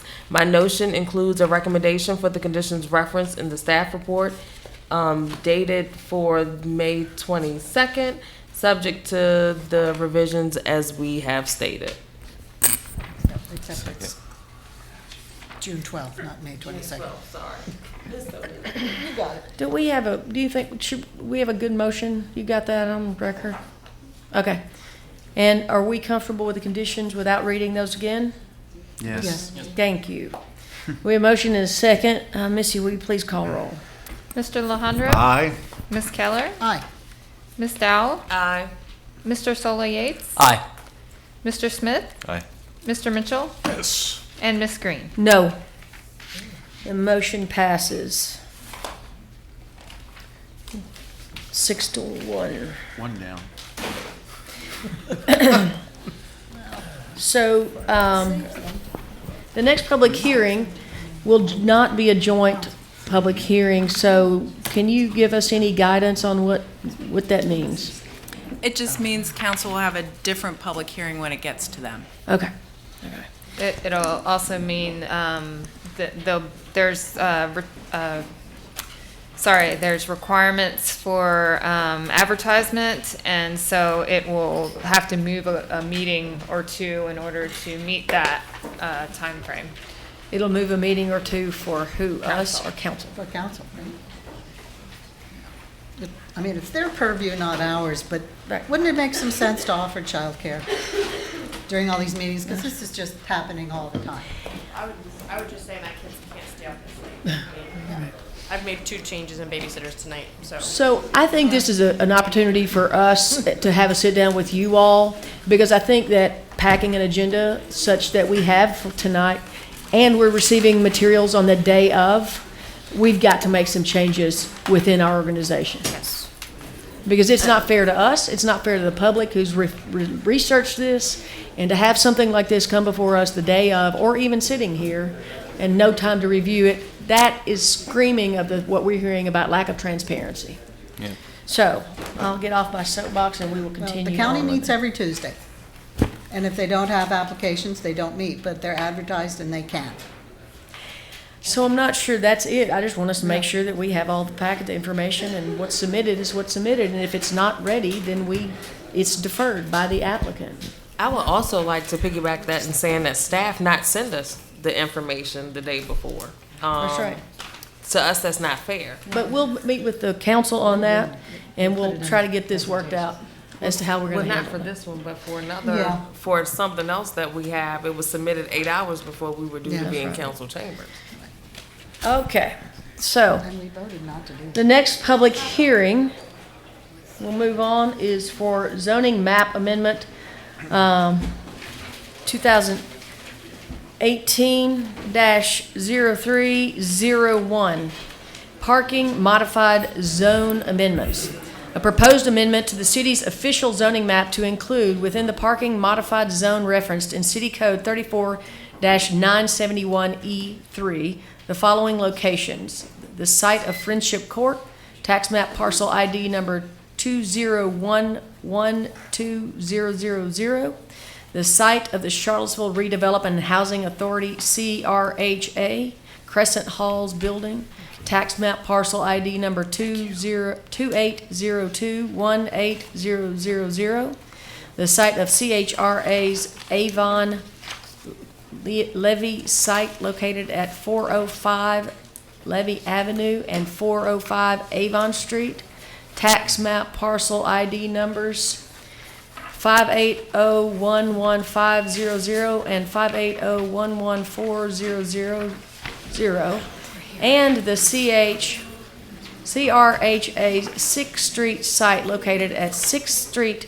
Southeast and Monticello Avenue, tax map parcel ID number 270019000. The purpose of this parking modified zone is to reduce the number of on-site parking requirements for non-residential developments, exclude affordable dwelling units from the calculation of required parking spaces, and to provide multiple mechanisms for satisfying on-site parking requirements. Charlottesville City Council and the Charlottesville Planning Commission will jointly conduct a public hearing, or not, to receive the public comment on the above proposed zoning text amendment. So, do we have, is this mine or yours? Yes. So do we have a staff report? Yes. Hi. For the record, Brenda Kelly, Redevelopment Manager with the City Manager's Office, and I will be making the presentation tonight. We also have with us tonight Sunshine Mathon, who's with the Piedmont Housing Alliance, and Grant Duffield, who's with Charlottesville Redevelopment and Housing Authority, as representatives of the property owners in your request for tonight. The information I just provided you is not new information, it's just additional information to provide you more information. Part of it is new, and I'll go into that with the presentation tonight. So in March, the City Council initiated the zoning map amendment at staff's request. The proposed amendment in front of you is a request to amend the city's official zoning map to include within the parking modified zone the following locations, which was also just described. The site of Friendship Court, which has an address of 400 through 426 Garrett Street. The site of the Charlottesville Redevelopment and Housing Authority's Crescent Halls Building at 500 First Street South. The site of the Charlottesville Redevelopment and Housing Authority's Avon Levy site, which is 405 Levy Avenue and 405 Avon Street.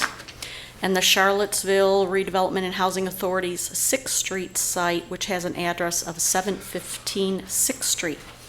Page 4 of your report spells out the summary of the effects of inclusion in parking modified zone, but in general, the purpose of the parking modified zone is to reduce the on-site parking requirements for developments requiring more than 20 parking spaces in the following ways. For non-residential developments, it can provide 50% of the required parking. For residential development, can provide 1 space per unit. This only changes the requirements for 3 or more bedroom units. Affordable dwelling units can be excluded from the calculation of required parking spaces, and there are alternate mechanisms for satisfying on-street parking requirements. I would like to point out that approval of this request will not require that the property owners construct less parking. It simply provides the flexibility of the owners to build less parking depending on their parking demand and needs. At this time, I can assure you that significant resident engagement is ongoing with redevelopment of these sites. The residents are also very concerned that enough parking is provided for them, visitors and guests, upon redevelopment of these properties. The 5 parcels identified in this request are currently zoned DE or R3. The underlying zone would not change. Effectively, the parking modified zone is an overlay district.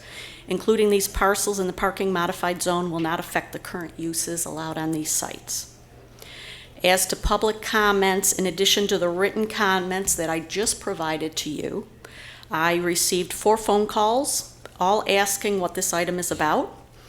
After discussion with the callers, 2 of those stated they had no concerns. 1 stated they probably would not be attending the meeting, and the other one did not provide comment either way.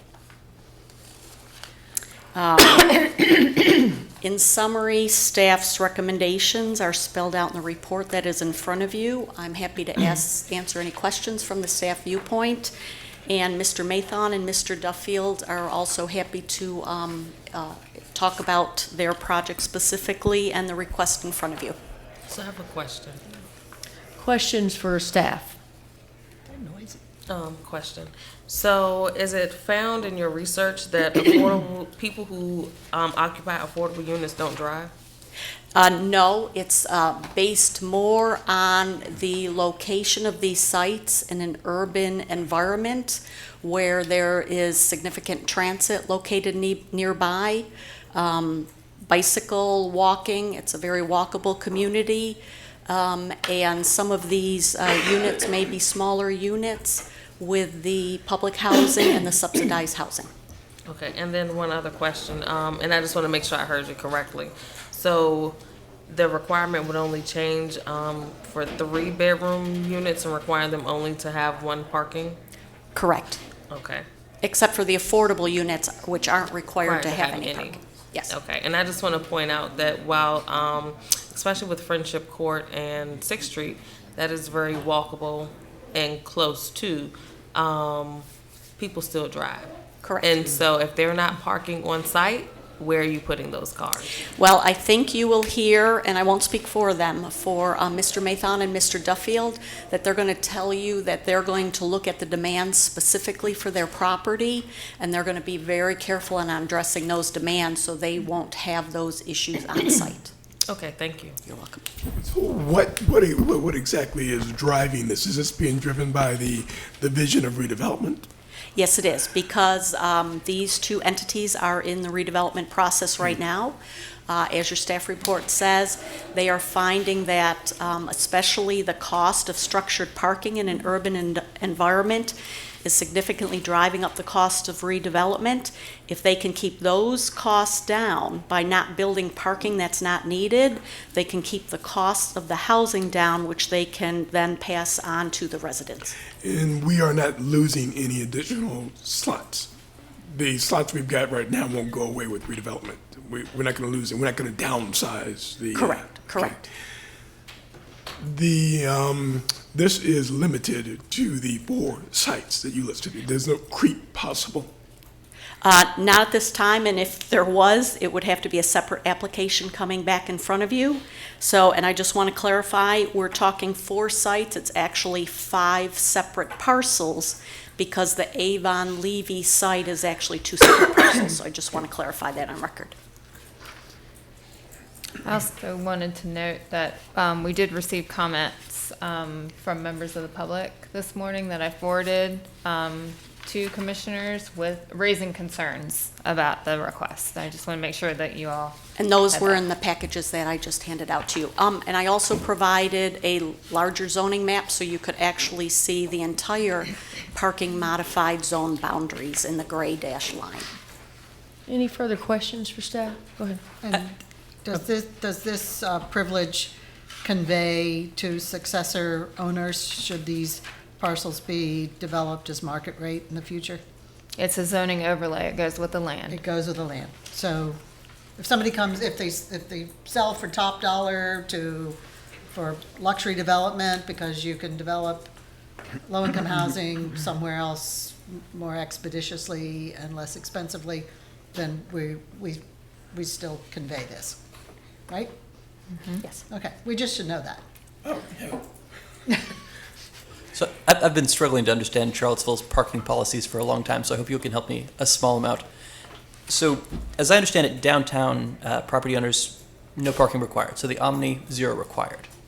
Correct. There's parking exempt in an area of downtown, and then an expansion, small expansion from there is parking exempt, or not parking exempt, the one that they're requesting here. What's the term? I'm Parking sorry. modified zone. Modified, which is a step down from that. And then after that, it's the regular parking regulations that are part of the code. Why the sort of medium parking requirements rather than none at all, like the Omni or the amphitheater?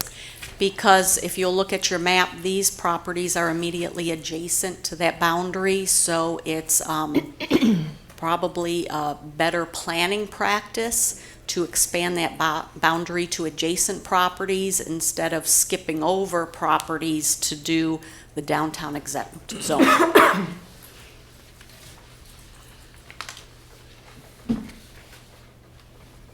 Any more questions? Really quick, I have questions. I like to ask them first.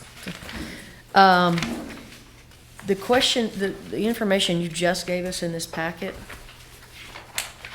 did we receive this in email, or has this not been sent to us? Those were the public comments that have been received since you received the agendas. Okay. And so I'm reading on here that some people were misinformed and some people haven't gotten their notice. And if you'll read clearly on that, they were misinformed about the requirements of the notice. So Ms. Creasy and Mr. Haluska corrected them, and they were fine with, they were corrected on their misunderstanding. So we didn't miss a deadline there? No, you did not. Okay.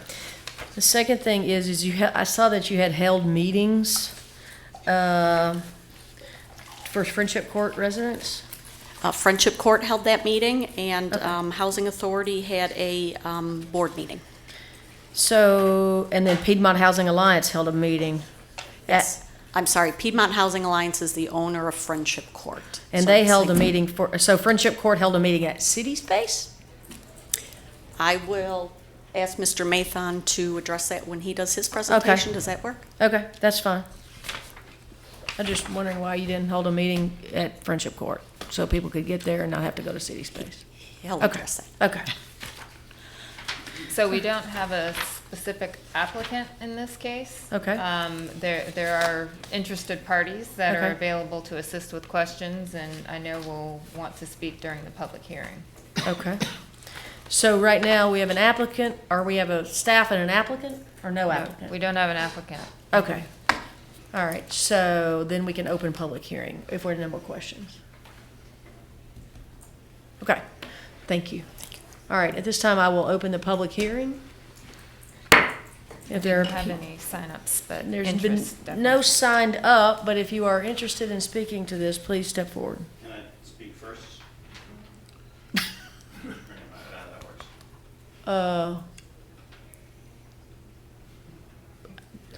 If you're that's up to you guys. Are you stepping up as a member of the public or as an applicant? Well, there is no applicant, so Oh. I'm stepping up as a member of the public. Okay, okay. That's up to you guys. In the future, if you're gonna speak, go ahead and sign up. The way we have you on there, then you could guarantee your first spot. My apologies. That's okay. I thought we were an applicant, so I misunderstood Okay. that particular procedure. Sure. So good evening, Chair Green, City Commissioners, and City Councilors. My name is Sunshine Mathon. I'm the Executive Director at Piedmont Housing Alliance. Over 2 years ago, Piedmont Housing began down a path of planning the redevelopment of Friendship Court. Perhaps the most important decision at the outset of it was the establishment of the advisory committee. The advisory committee is comprised of 15 members, 6 from the broader Charlottesville community, and 9 residents from Friendship Court. The resident committee members were elected by their neighbors to represent them and given a mandate to represent them through the redevelopment process. Starting in October 2017, we entered a new phase of engagement and design. The advisory committee became core partners and co-designers as we moved forward. Working from the preliminary master plan that was released at the end of 2016, we gathered the comments and concerns expressed both by Friendship Court residents and by the broader community. Over the following 4 months, through multiple design charrettes, the design team, involving the advisory committee, architects, engineers, and Piedmont Housing staff, worked through an enormously complicated set of variables, aspirations, and constraints, from housing typologies to income mix of future additional residents, from phased construction to road and pathway infrastructure, from open and green spacing to parking. In early February this year, we unanimously finalized a redevelopment framework that does an amazing job of addressing the identified complex and critical issues. Through the end of April, we took the framework back to the rest of the families at Friendship Court. Through 5 community meetings and door-to-door follow-up, the community expressed a remarkable level of support for the framework overall. I lay this brief history before you as it all predicates the request in front of you today. From the very beginning of the design refinement process in October, one of the most persistent questions raised by resident members of the advisory committee, layering through nearly every design exercise, was how is parking going to work? I can guarantee you that the advisory committee and the residents of Friendship Court are more focused on getting this answer right than any other constituency. They have been and will continue to be absolutely certain Friendship Court is parked adequately to address their need.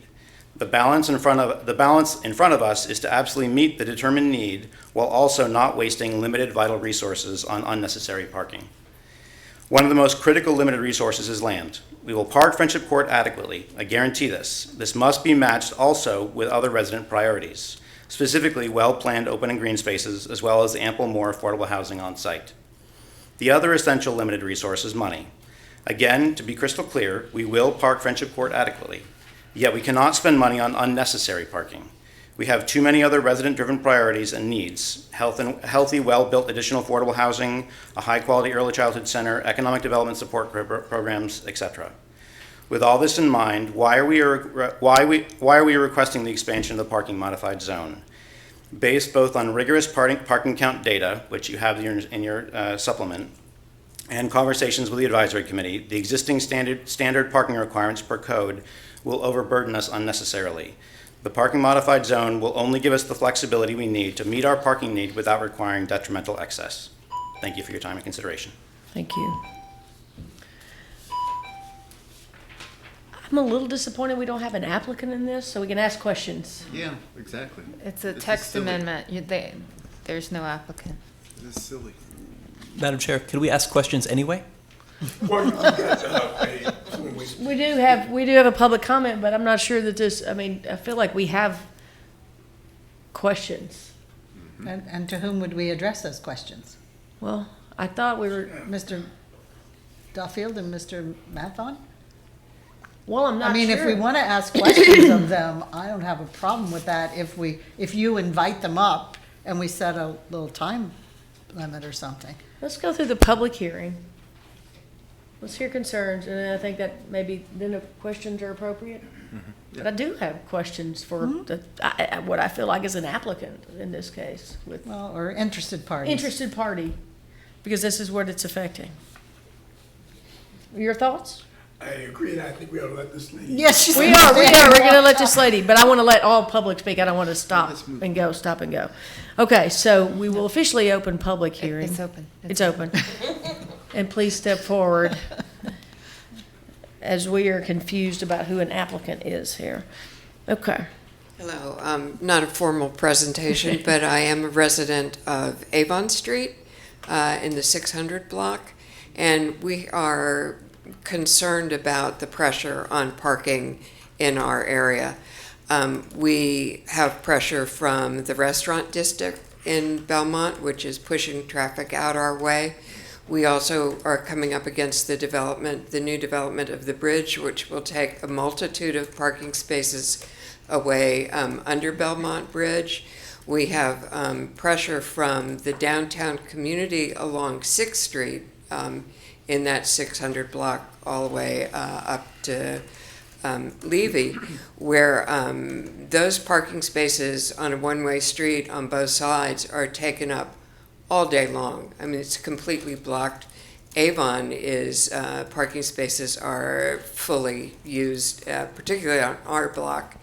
On the side streets, there's very little on-site parking, so most of those people park on the side streets. And the idea that, well, also at nighttime, the people from who might park on 6th and Levy and Garrett and 2nd, I believe it is, around the neighborhood are prevented from parking in that area. There's a nighttime limit on parking in that area. They are not allowed to park on that surrounding quadrant around. So I just think, and though we're not a residential group, that we have grave concerns about the continued pressure on parking in that area coming at us from all sides. And so I would just like you to consider the residents, and although I'm a block away from Friendship and we're looking forward to having the quality of living space elevated in that area, throw in City Market on Saturdays, and parking in that area is at a premium for everybody, those who work, those who live, and a few people who play. So thank you very much.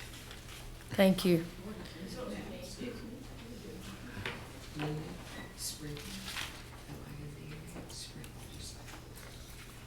Is there anyone else that would like to speak to this project as a member of the public?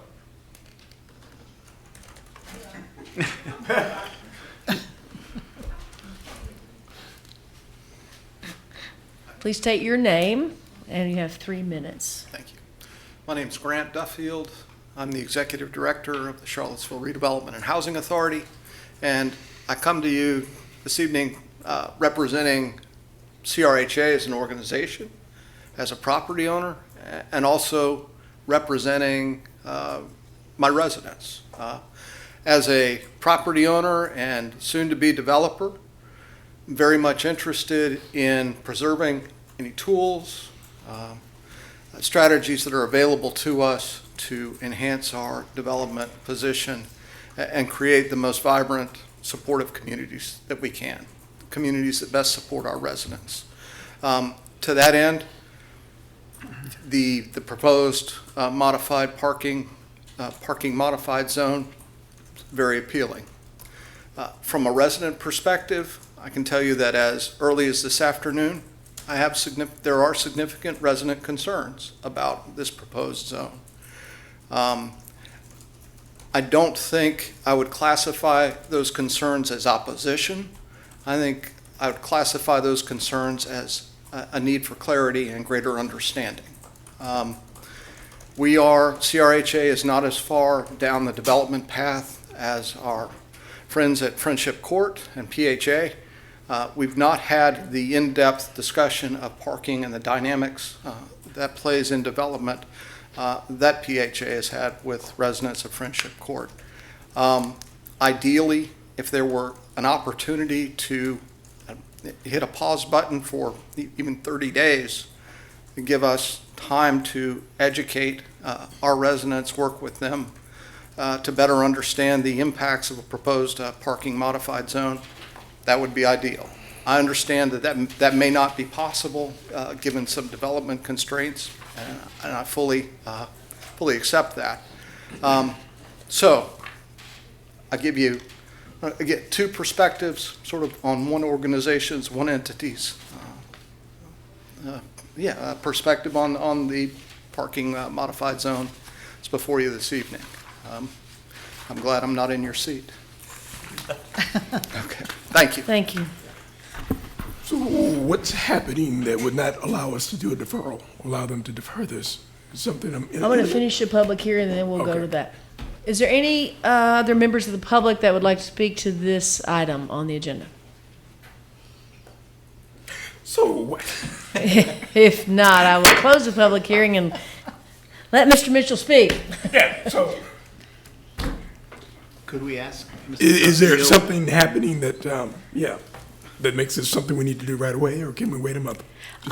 I know that Friendship Court has asked this to move along, and I believe in your recommended motions in your package, you can recommend approval, you can recommend a denial, and we also offered you a suggestion that maybe you recommend moving forward with certain properties. I know that is quite some time ago that we reached out to the Housing Authority and asked if they'd like to be included with Friendship Court asking to move forward, and they said yes, and that's what we've been doing. So there may be some concerns coming from internally that they're looking to share. So are you suggesting to us that we would perhaps only address Friendship Court this evening? I guess I'm suggesting to you, if you have concerns, I would rather you do that than defer moving forward.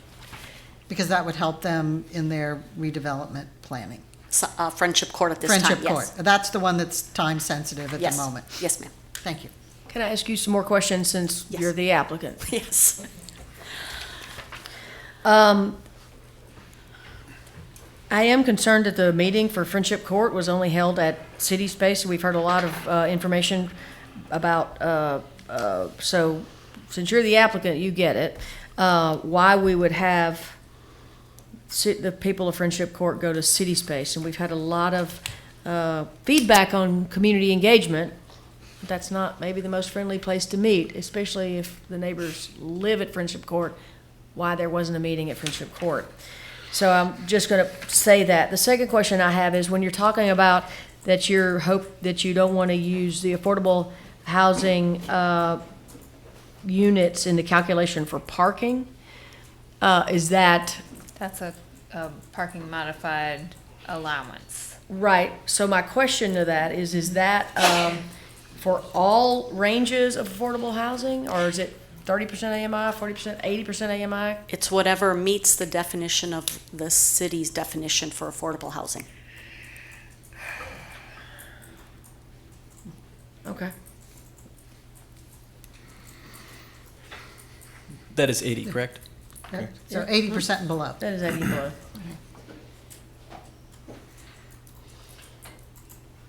And for mitigation, does this include any additional transit stops or anything when you're talking about alternatives? We have, as you'll see, one of your exhibits shows the existing transit stops and basically the distance to the transit center on Water Street. So we've given you some background information with that. I know that Charlottesville Redevelopment and Housing Authority Redevelopment Committee has been having discussions about reaching out to the city to look at some more direct stops in conjunction with this, and I think they'll be moving forward with that. So there will be additional discussion about transit.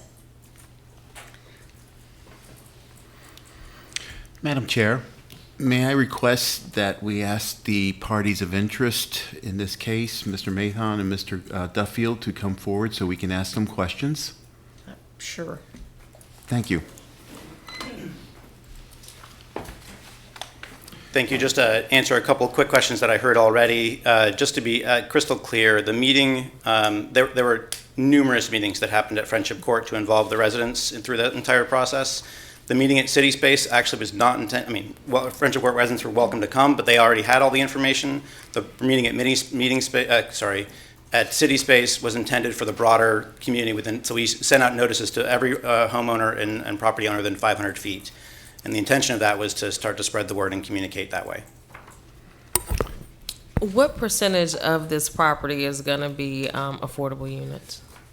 The percentage of the property is still being determined. Right now, the plan that the residents and the advisory committee have gotten behind is that we replace the existing 150 Section 8 units, going back to maintaining the existing housing that's there now, add an additional 150 affordable units, and add an additional 150 market rate, so a third, essentially, on the site.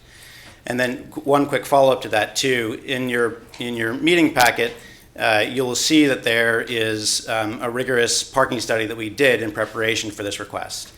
That study was done by Timmons Group, looked at parking counts in the side of Friendship Court and on the perimeter over multiple days, and multiple times of day, weekends, weekdays, to make sure we knew what we were asking for. That data clearly shows that the parking need within Friendship Court, not including the perimeter parking where it's mostly obviously driven by folks from outside of Friendship Court, but in Friendship Court itself, the peak parking demand is 3/4 of a parking spot per apartment. The goal of, as I mentioned in my opening statement, the absolute goal, we're not planning on building no parking for affordable units. That's not the goal. We have to meet the demand. The residents at Friendship Court will not let us not meet the demand that we have on site. But that demand is lower than the traditional parking code requires otherwise. This would allow us to have some flexibility in meeting that. And Mr. Duffield, has a similar study been done by CRHA? No, there's been no formal study done on CRHA property. As I mentioned earlier, Friendship Court, Piedmont Housing Alliance is further along in the planning process. And so would that be part of the process going forward for you to be able to decide on the number of parking spaces to provide for those developments? You would do a study first? Oh, absolutely. Certainly there would be a study as part of any future development planning. Okay. Thank you. Yeah. To the Commission's point, again, CRHA doesn't stand here before you opposed to the parking modified zone as it's presented this evening. In fact, if it is the Commission's desire to approve this for Friendship Court, CRHA would like to have the same approval. I don't know, and Madam Chair, Counselor, maybe this is the question for you, to bifurcate the application at this point, that's a substantial change to an application for which the public has not had a chance to review and comment. I'd suggest doing so might push that process back into the public hearing process again. But that's certainly for the Commission and legal counsel to determine. I'm a little confused, so maybe you can help me. So we are going to redevelop Friendship Court, and the mix will be different from the mix today. Correct. There will be affordable units and there will be market rate units. Correct. And you're going to add a number of market rate units to the existing affordable rate units, right? So the overall site is 11 3/4 acres with 150 existing apartments. The goal is to end up with a redevelopment with roughly 450 units in round numbers. And again, maybe it was in here and I missed it. What happens to the parking for the affordable units? Are you going to add the appropriate amount of parking for the affordable units that you had? Absolutely. So and that's what I tried to communicate in my opening statement, is that the residents at Friendship Court who are there on site now, the advisory committee in particular, who are the curators of that process for the rest of the residents, absolutely demand that we make sure that we meet the parking needs of the existing community. And what was that number again? The estimate, the current estimate is you get the current peak load is roughly 3/4 of a parking spot per apartment. What does that add up to? So roughly, if you have the existing 150 apartments, I think at peak it was 113 or 114 spots being used. So you have 188 right now, and you would like to downsize the affordable units to 113. Well, we're not downsizing the existing parking because we're not going to change the parking pattern that's on the site now. As we go through redevelopment, and as was in the last project, it will be a phased redevelopment. So phase one will happen on the open eastern portion of the site currently, where there's no existing housing at all right now, so that we maintain zero displacement policy throughout the entire process. each of those phases will be parked appropriately. That each of those phases will also be a mix of market rate and affordable units. So at the existing parking that is in Friendship Court won't be touched until that phase comes up and that portion gets redeveloped. Does that answer your question? Maybe. So how many total units do you think, how many parking units will be in the new development? So if our overall goal is roughly 450 units at the end of redevelopment, we haven't nailed down exactly what that parking need needs to be. We know we have this parking study that shows a peak demand at 3/4 of a parking spot per unit. That's probably not what we're going to end up with. We'll probably end up with closer to 1 parking spot per unit, roughly speaking.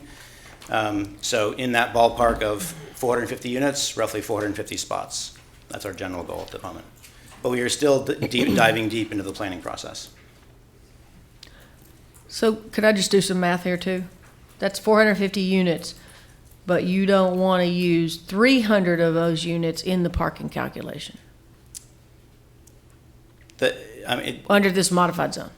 It's not about what we want. The modified zone would allow us to not count those, units. but that's not our intention. Our intention is to build as we need to, but the modified zone would allow us to. That's correct. 2 questions. Did the Charlottesville Public Housing Association of Residents look at this? FAR has not looked at it to my knowledge. The conversation I've had is with the Friendship Court community. I can't speak to it.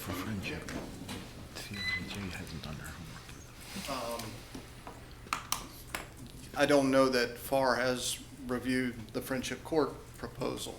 I'm relatively certain FAR hasn't given a review, FAR has not given a formal review to the CRHA component. So, please, okay. And just to be clear on that, because FAR has issued an RFQ for redevelopment for their side and looking for partners, we have actually not been in communication with FAR for a number of weeks now. That's good. Second question. I'm guessing parking is free for current residents? That's correct. Will that be true going forward, and will that have an influence on demand? It will continue to be free. The one constraint that we have on our funding stream and low-income housing tax credits and all of those things is that if you count parking as if you apply a parking fee, it acts as like a utility allowance, and you have to adjust rents and everything else. So it's simpler just to keep it free. Where are you going to park your residents' guests? Or are you assuming that those 300 some odd people aren't having guests? So the existing, that 3/4 of a parking spot per unit actually includes all the guests currently on site. Because that is peak demand. Like if you look at the parking study, it does a snapshot in the morning, in the afternoon, in the evening, across multiple days into on weekends as well. And so when you look at that full spectrum, that parking rate actually includes guests on the site currently. So it is absolutely our intention to park the demand that's on the site. Additionally, part of the redevelopment of Friendship Court will include the creation of 2 new streets on site. 4th Street will extend south and cut through the site, and there'll be a street that mirrors the existing driveway entry into Friendship Court currently. That'll become a public street. That will all have parallel parking along those streets as well. That will be public parking. And will it be time restricted? We are exploring that possibility. We're also exploring the possibility of that actually being permitted to our Friendship Court neighborhood as well. And just one last thing, and more so a comment, because I am looking at the parking study of the internal parking, but I frequent that area quite frequently. And my concern is that there is very limited, as our residents have stated, outside perimeter parking that's available on a 24-hour basis, and Agreed. Towing is very heavily ticketed and towing in that area. Agreed. And also with AC being right there, they do have parking, but when I come through at the peak times of the day and even on the weekend, there's hardly ever any parking available on the street. So I see what's in the study, but to me this is almost like theory and practicum. They're not the same. So I think maybe I'm misunderstanding, but I think what the study shows mirrors what you're saying, is that the perimeter parking follows that pattern that you're talking about. And then there are periods of time when it's completely and utterly filled. What I'm referring to is the interior parking. So the interior parking, there are always open spots. So even at peak demand, there, like I said, there was 113, 114 spots that were filled out of the 188 available. That's consistent. I go there on a regular basis, you always see that. The perimeter absolutely gets filled up periodically.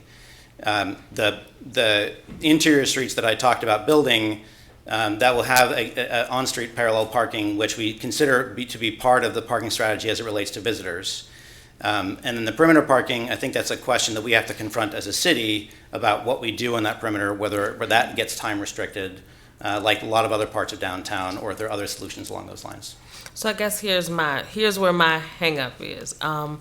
In the language that we're using for if we were to go forward with this parking the modified parking, it almost suggests that, okay, we have 300 slots that we don't even have to necessarily accommodate for. I know you said that you will, but in the language, you do not have to. That's correct. If the perimeter parking is always full, where are you going to put those cars?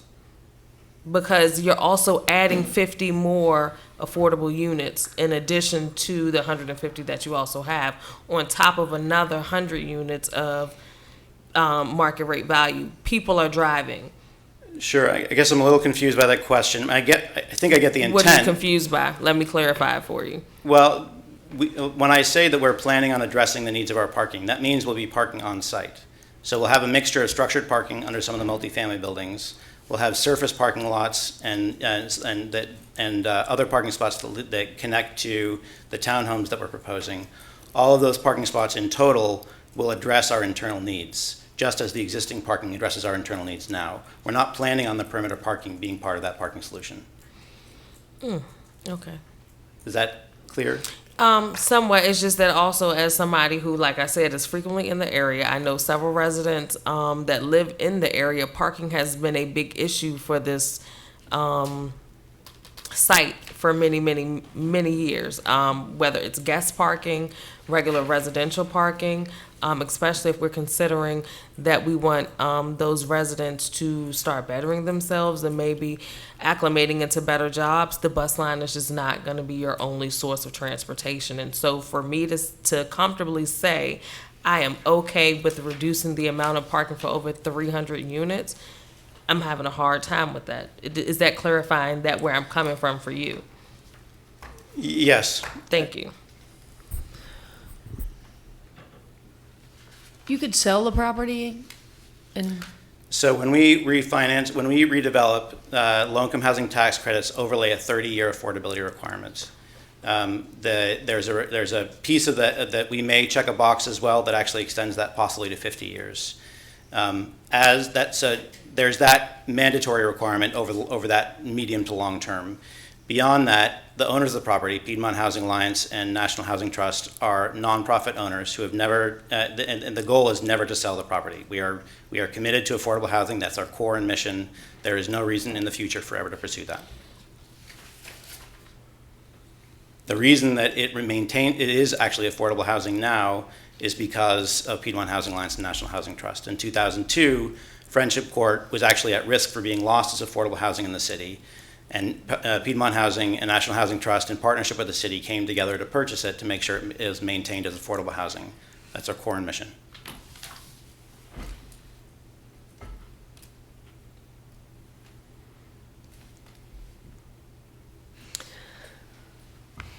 any other questions? We've had public hearing and questions of an, there you go. I've got a statement, I'll wait. I'm going to go into, I don't know, deliberation now, so. I really do not want, I'd like to do, if we're going to do this, I'd like to do it all at once. And I would definitely like to understand the perspective of FAR and CRHA, and because that's a large part of what's happening here. And I don't think it's right to bifurcate these things. So I would really love to understand a little bit more about the urgency on PHA, because I'd like to get some more input from CHRA. The quick response to that is that tomorrow, in fact, we're submitting for a preliminary site plan for Friendship Court. That is it's a prelim, which means that it's a almost a schematic level overview of the redevelopment plans for the site as a whole. We plan on submitting our phase 1 real site plan in August or September, in that time frame. Part of the question, of course, that will come up in the preliminary site plan review process is parking, and one of the tools that we need to have at play is the approval of the parking modified zone, so we can address that appropriately during that review process. Madam Chair? Yes. Are we currently in deliberations? Yes. So should that only be amongst? Okay, well, I think we're having discussion, but I think there was one more question, so. It's okay. I'm ripped apart here. I mean, affordable housing means a lot to me. Parking is a big problem, but if I had to vote tonight, I probably would not be able to vote in support of this, because I need the input of the larger group that's being impacted by this. Well, can I follow up on that with a question for our council? Staff in their material to us gave us the option of voting for all the properties or separating out those we would approve now. But I'm hearing that's there's some question about legally being able to do that. No, you can't add. You can subtract considerations that have been advertised, but you cannot add new things that have not been. Oh, okay. So we could still go for Friendship Court and leave out CRHA. That is an option. Because I feel like Friendship Court and PHA has done what we would ask any reasonable organization to do, to really study and survey and do the groundwork. To find out, I put a lot of weight into the survey that's been done, and I believe CRHA will eventually get there, but that they're not there now. So I can easily support PHA and Friendship Court for this parking modified zone. I feel the same way, but equally confused about the rest of it.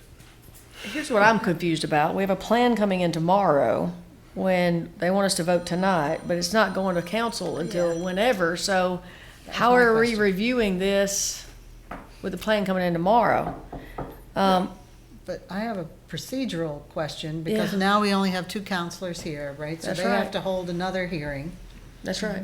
So is an action by this body necessary tonight, or I don't know how it would will be. those 2 hearings suffice? I mean, It does could this be- body need to take an action before they have their if 2? if you are to take an action, it would go to council. Council would have a hearing and then have the opportunity to take action. But if we following that. don't take an action then tonight, then you aren't sending it to council. we aren't sending it to council, so we would be delaying, we'd be adding some more time to this, right? If it goes to council without the council quorum here tonight, do they have to have a public hearing? Yes. And then have 2, and then be 2 on readings. 2 readings? So you have 100 days from the date it was referred to you. Well, and this one first was meeting. extended. So it was already extended.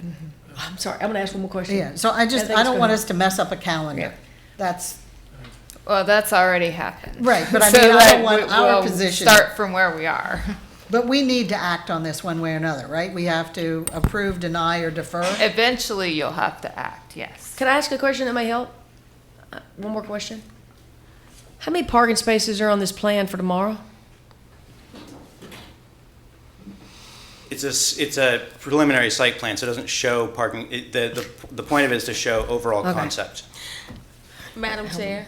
Yes. I'd like to move to recommend that City Council deny this petition for a zoning map amendment to extend the boundaries of the parking modified zone. So we have a motion for denial. Do I have a second?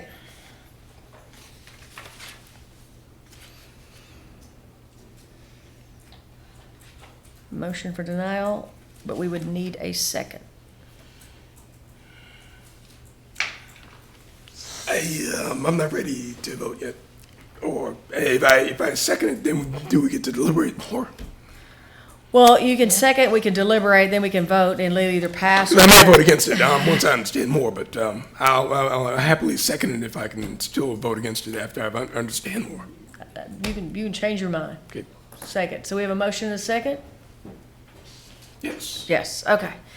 A motion and a second to recommend City Council deny the petition for zoning map amendment. Further discussion? I think all the parties have brought up some very good points this evening, and I think we all want to be sensitive to the residents and visitors and other users of our affordable housing areas. But I do find this motion consistent with our comprehensive plan.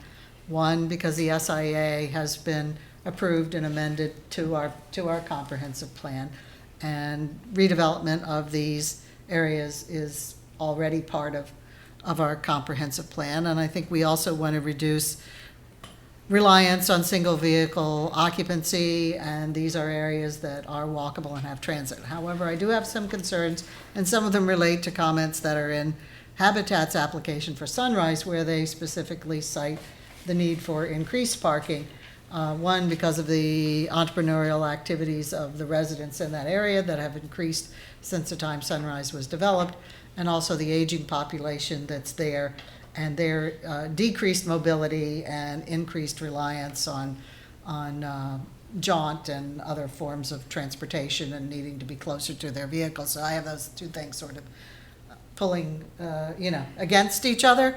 But I do feel, especially now that Jody has weighed in and he's our HAC representative, that he feels that Friendship Court is farther along, and anecdotally, other meetings I attend, I feel like they're farther along. So I could support, I understand why people don't want to divide it, but I could support a motion tonight to approve Friendship Court, and it could be kind of a test case. We've got to start somewhere with decreasing the reliance on automobiles, and I would hope that if that becomes onerous, that Friendship Court would step up and take on some of the alternative options that are included in this revised ordinance, because that would allow them to do shuttles and valet parking and off-site parking and anything else that might be suitable to meet the mores and availability of the time that becomes. So I would support Friendship Court tonight. I concur, and my concerns are a bit assuaged by the fact that the advisory board is primarily resident-driven. So I don't feel like there's of course the opportunity to have the parking needs reduced, but the likelihood of that happening I think is pretty small. I don't see how an organization that's governed by residents would shoot itself in the foot that way. Go ahead. I am troubled that FAR wasn't involved, but I understand that there were special circumstances. I do understand the value in doing this towards solving sort of regional housing problems. There is a serious parking problem. It isn't because of Friendship Court. It's because there's tremendous demand in the area. I would support any variation of an approval.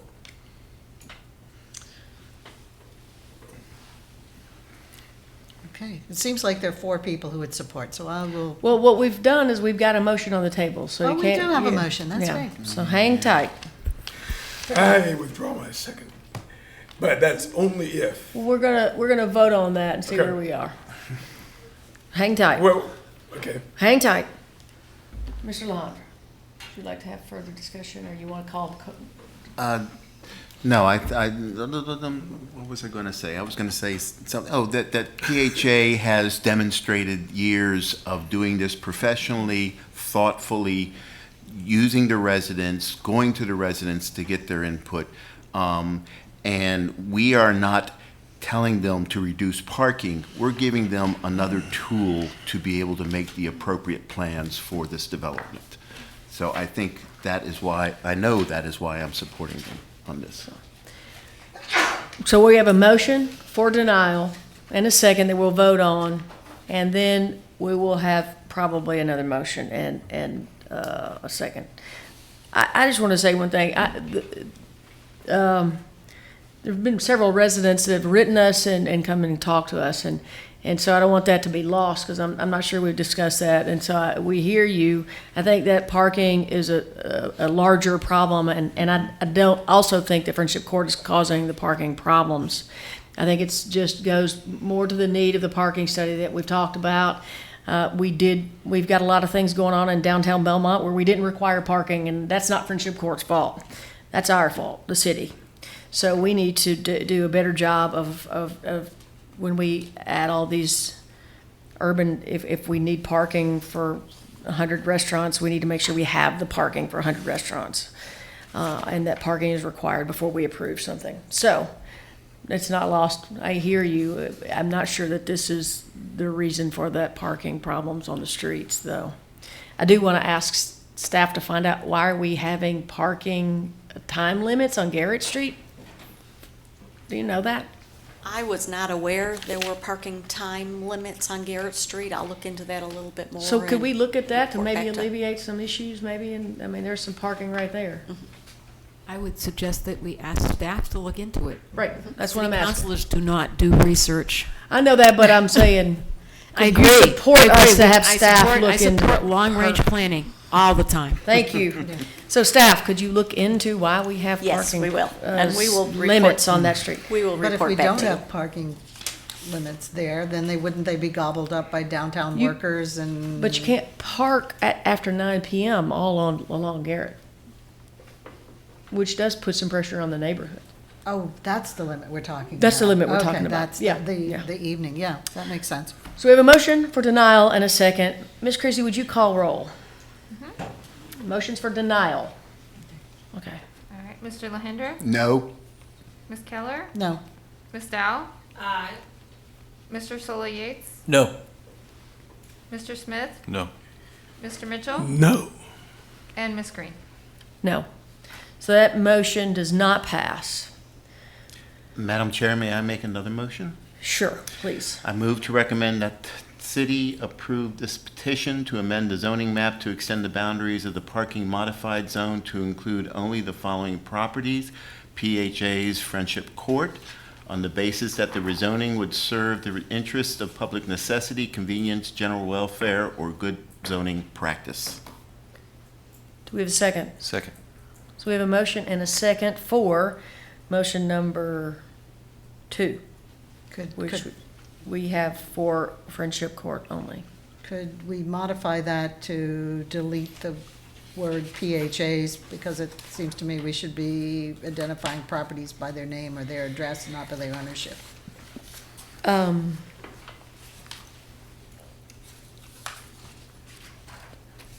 How does that matter? We should be identifying the properties by the. Yes, the aren't they tech- identified on the first page of your staff report? Yeah, it's identified as Let's get Friendship back to Court. that. Yeah, 400 through 426 Garrett Street. You just don't like my motions. No, I'm just the mother of the pennies, I'm sorry. So I have a question. Has that been seconded yet? It's already been Yes. seconded. It has been second, so Okay. it was, hold on one second, 400 to 426 Garrett Street would be the properties you're discussing?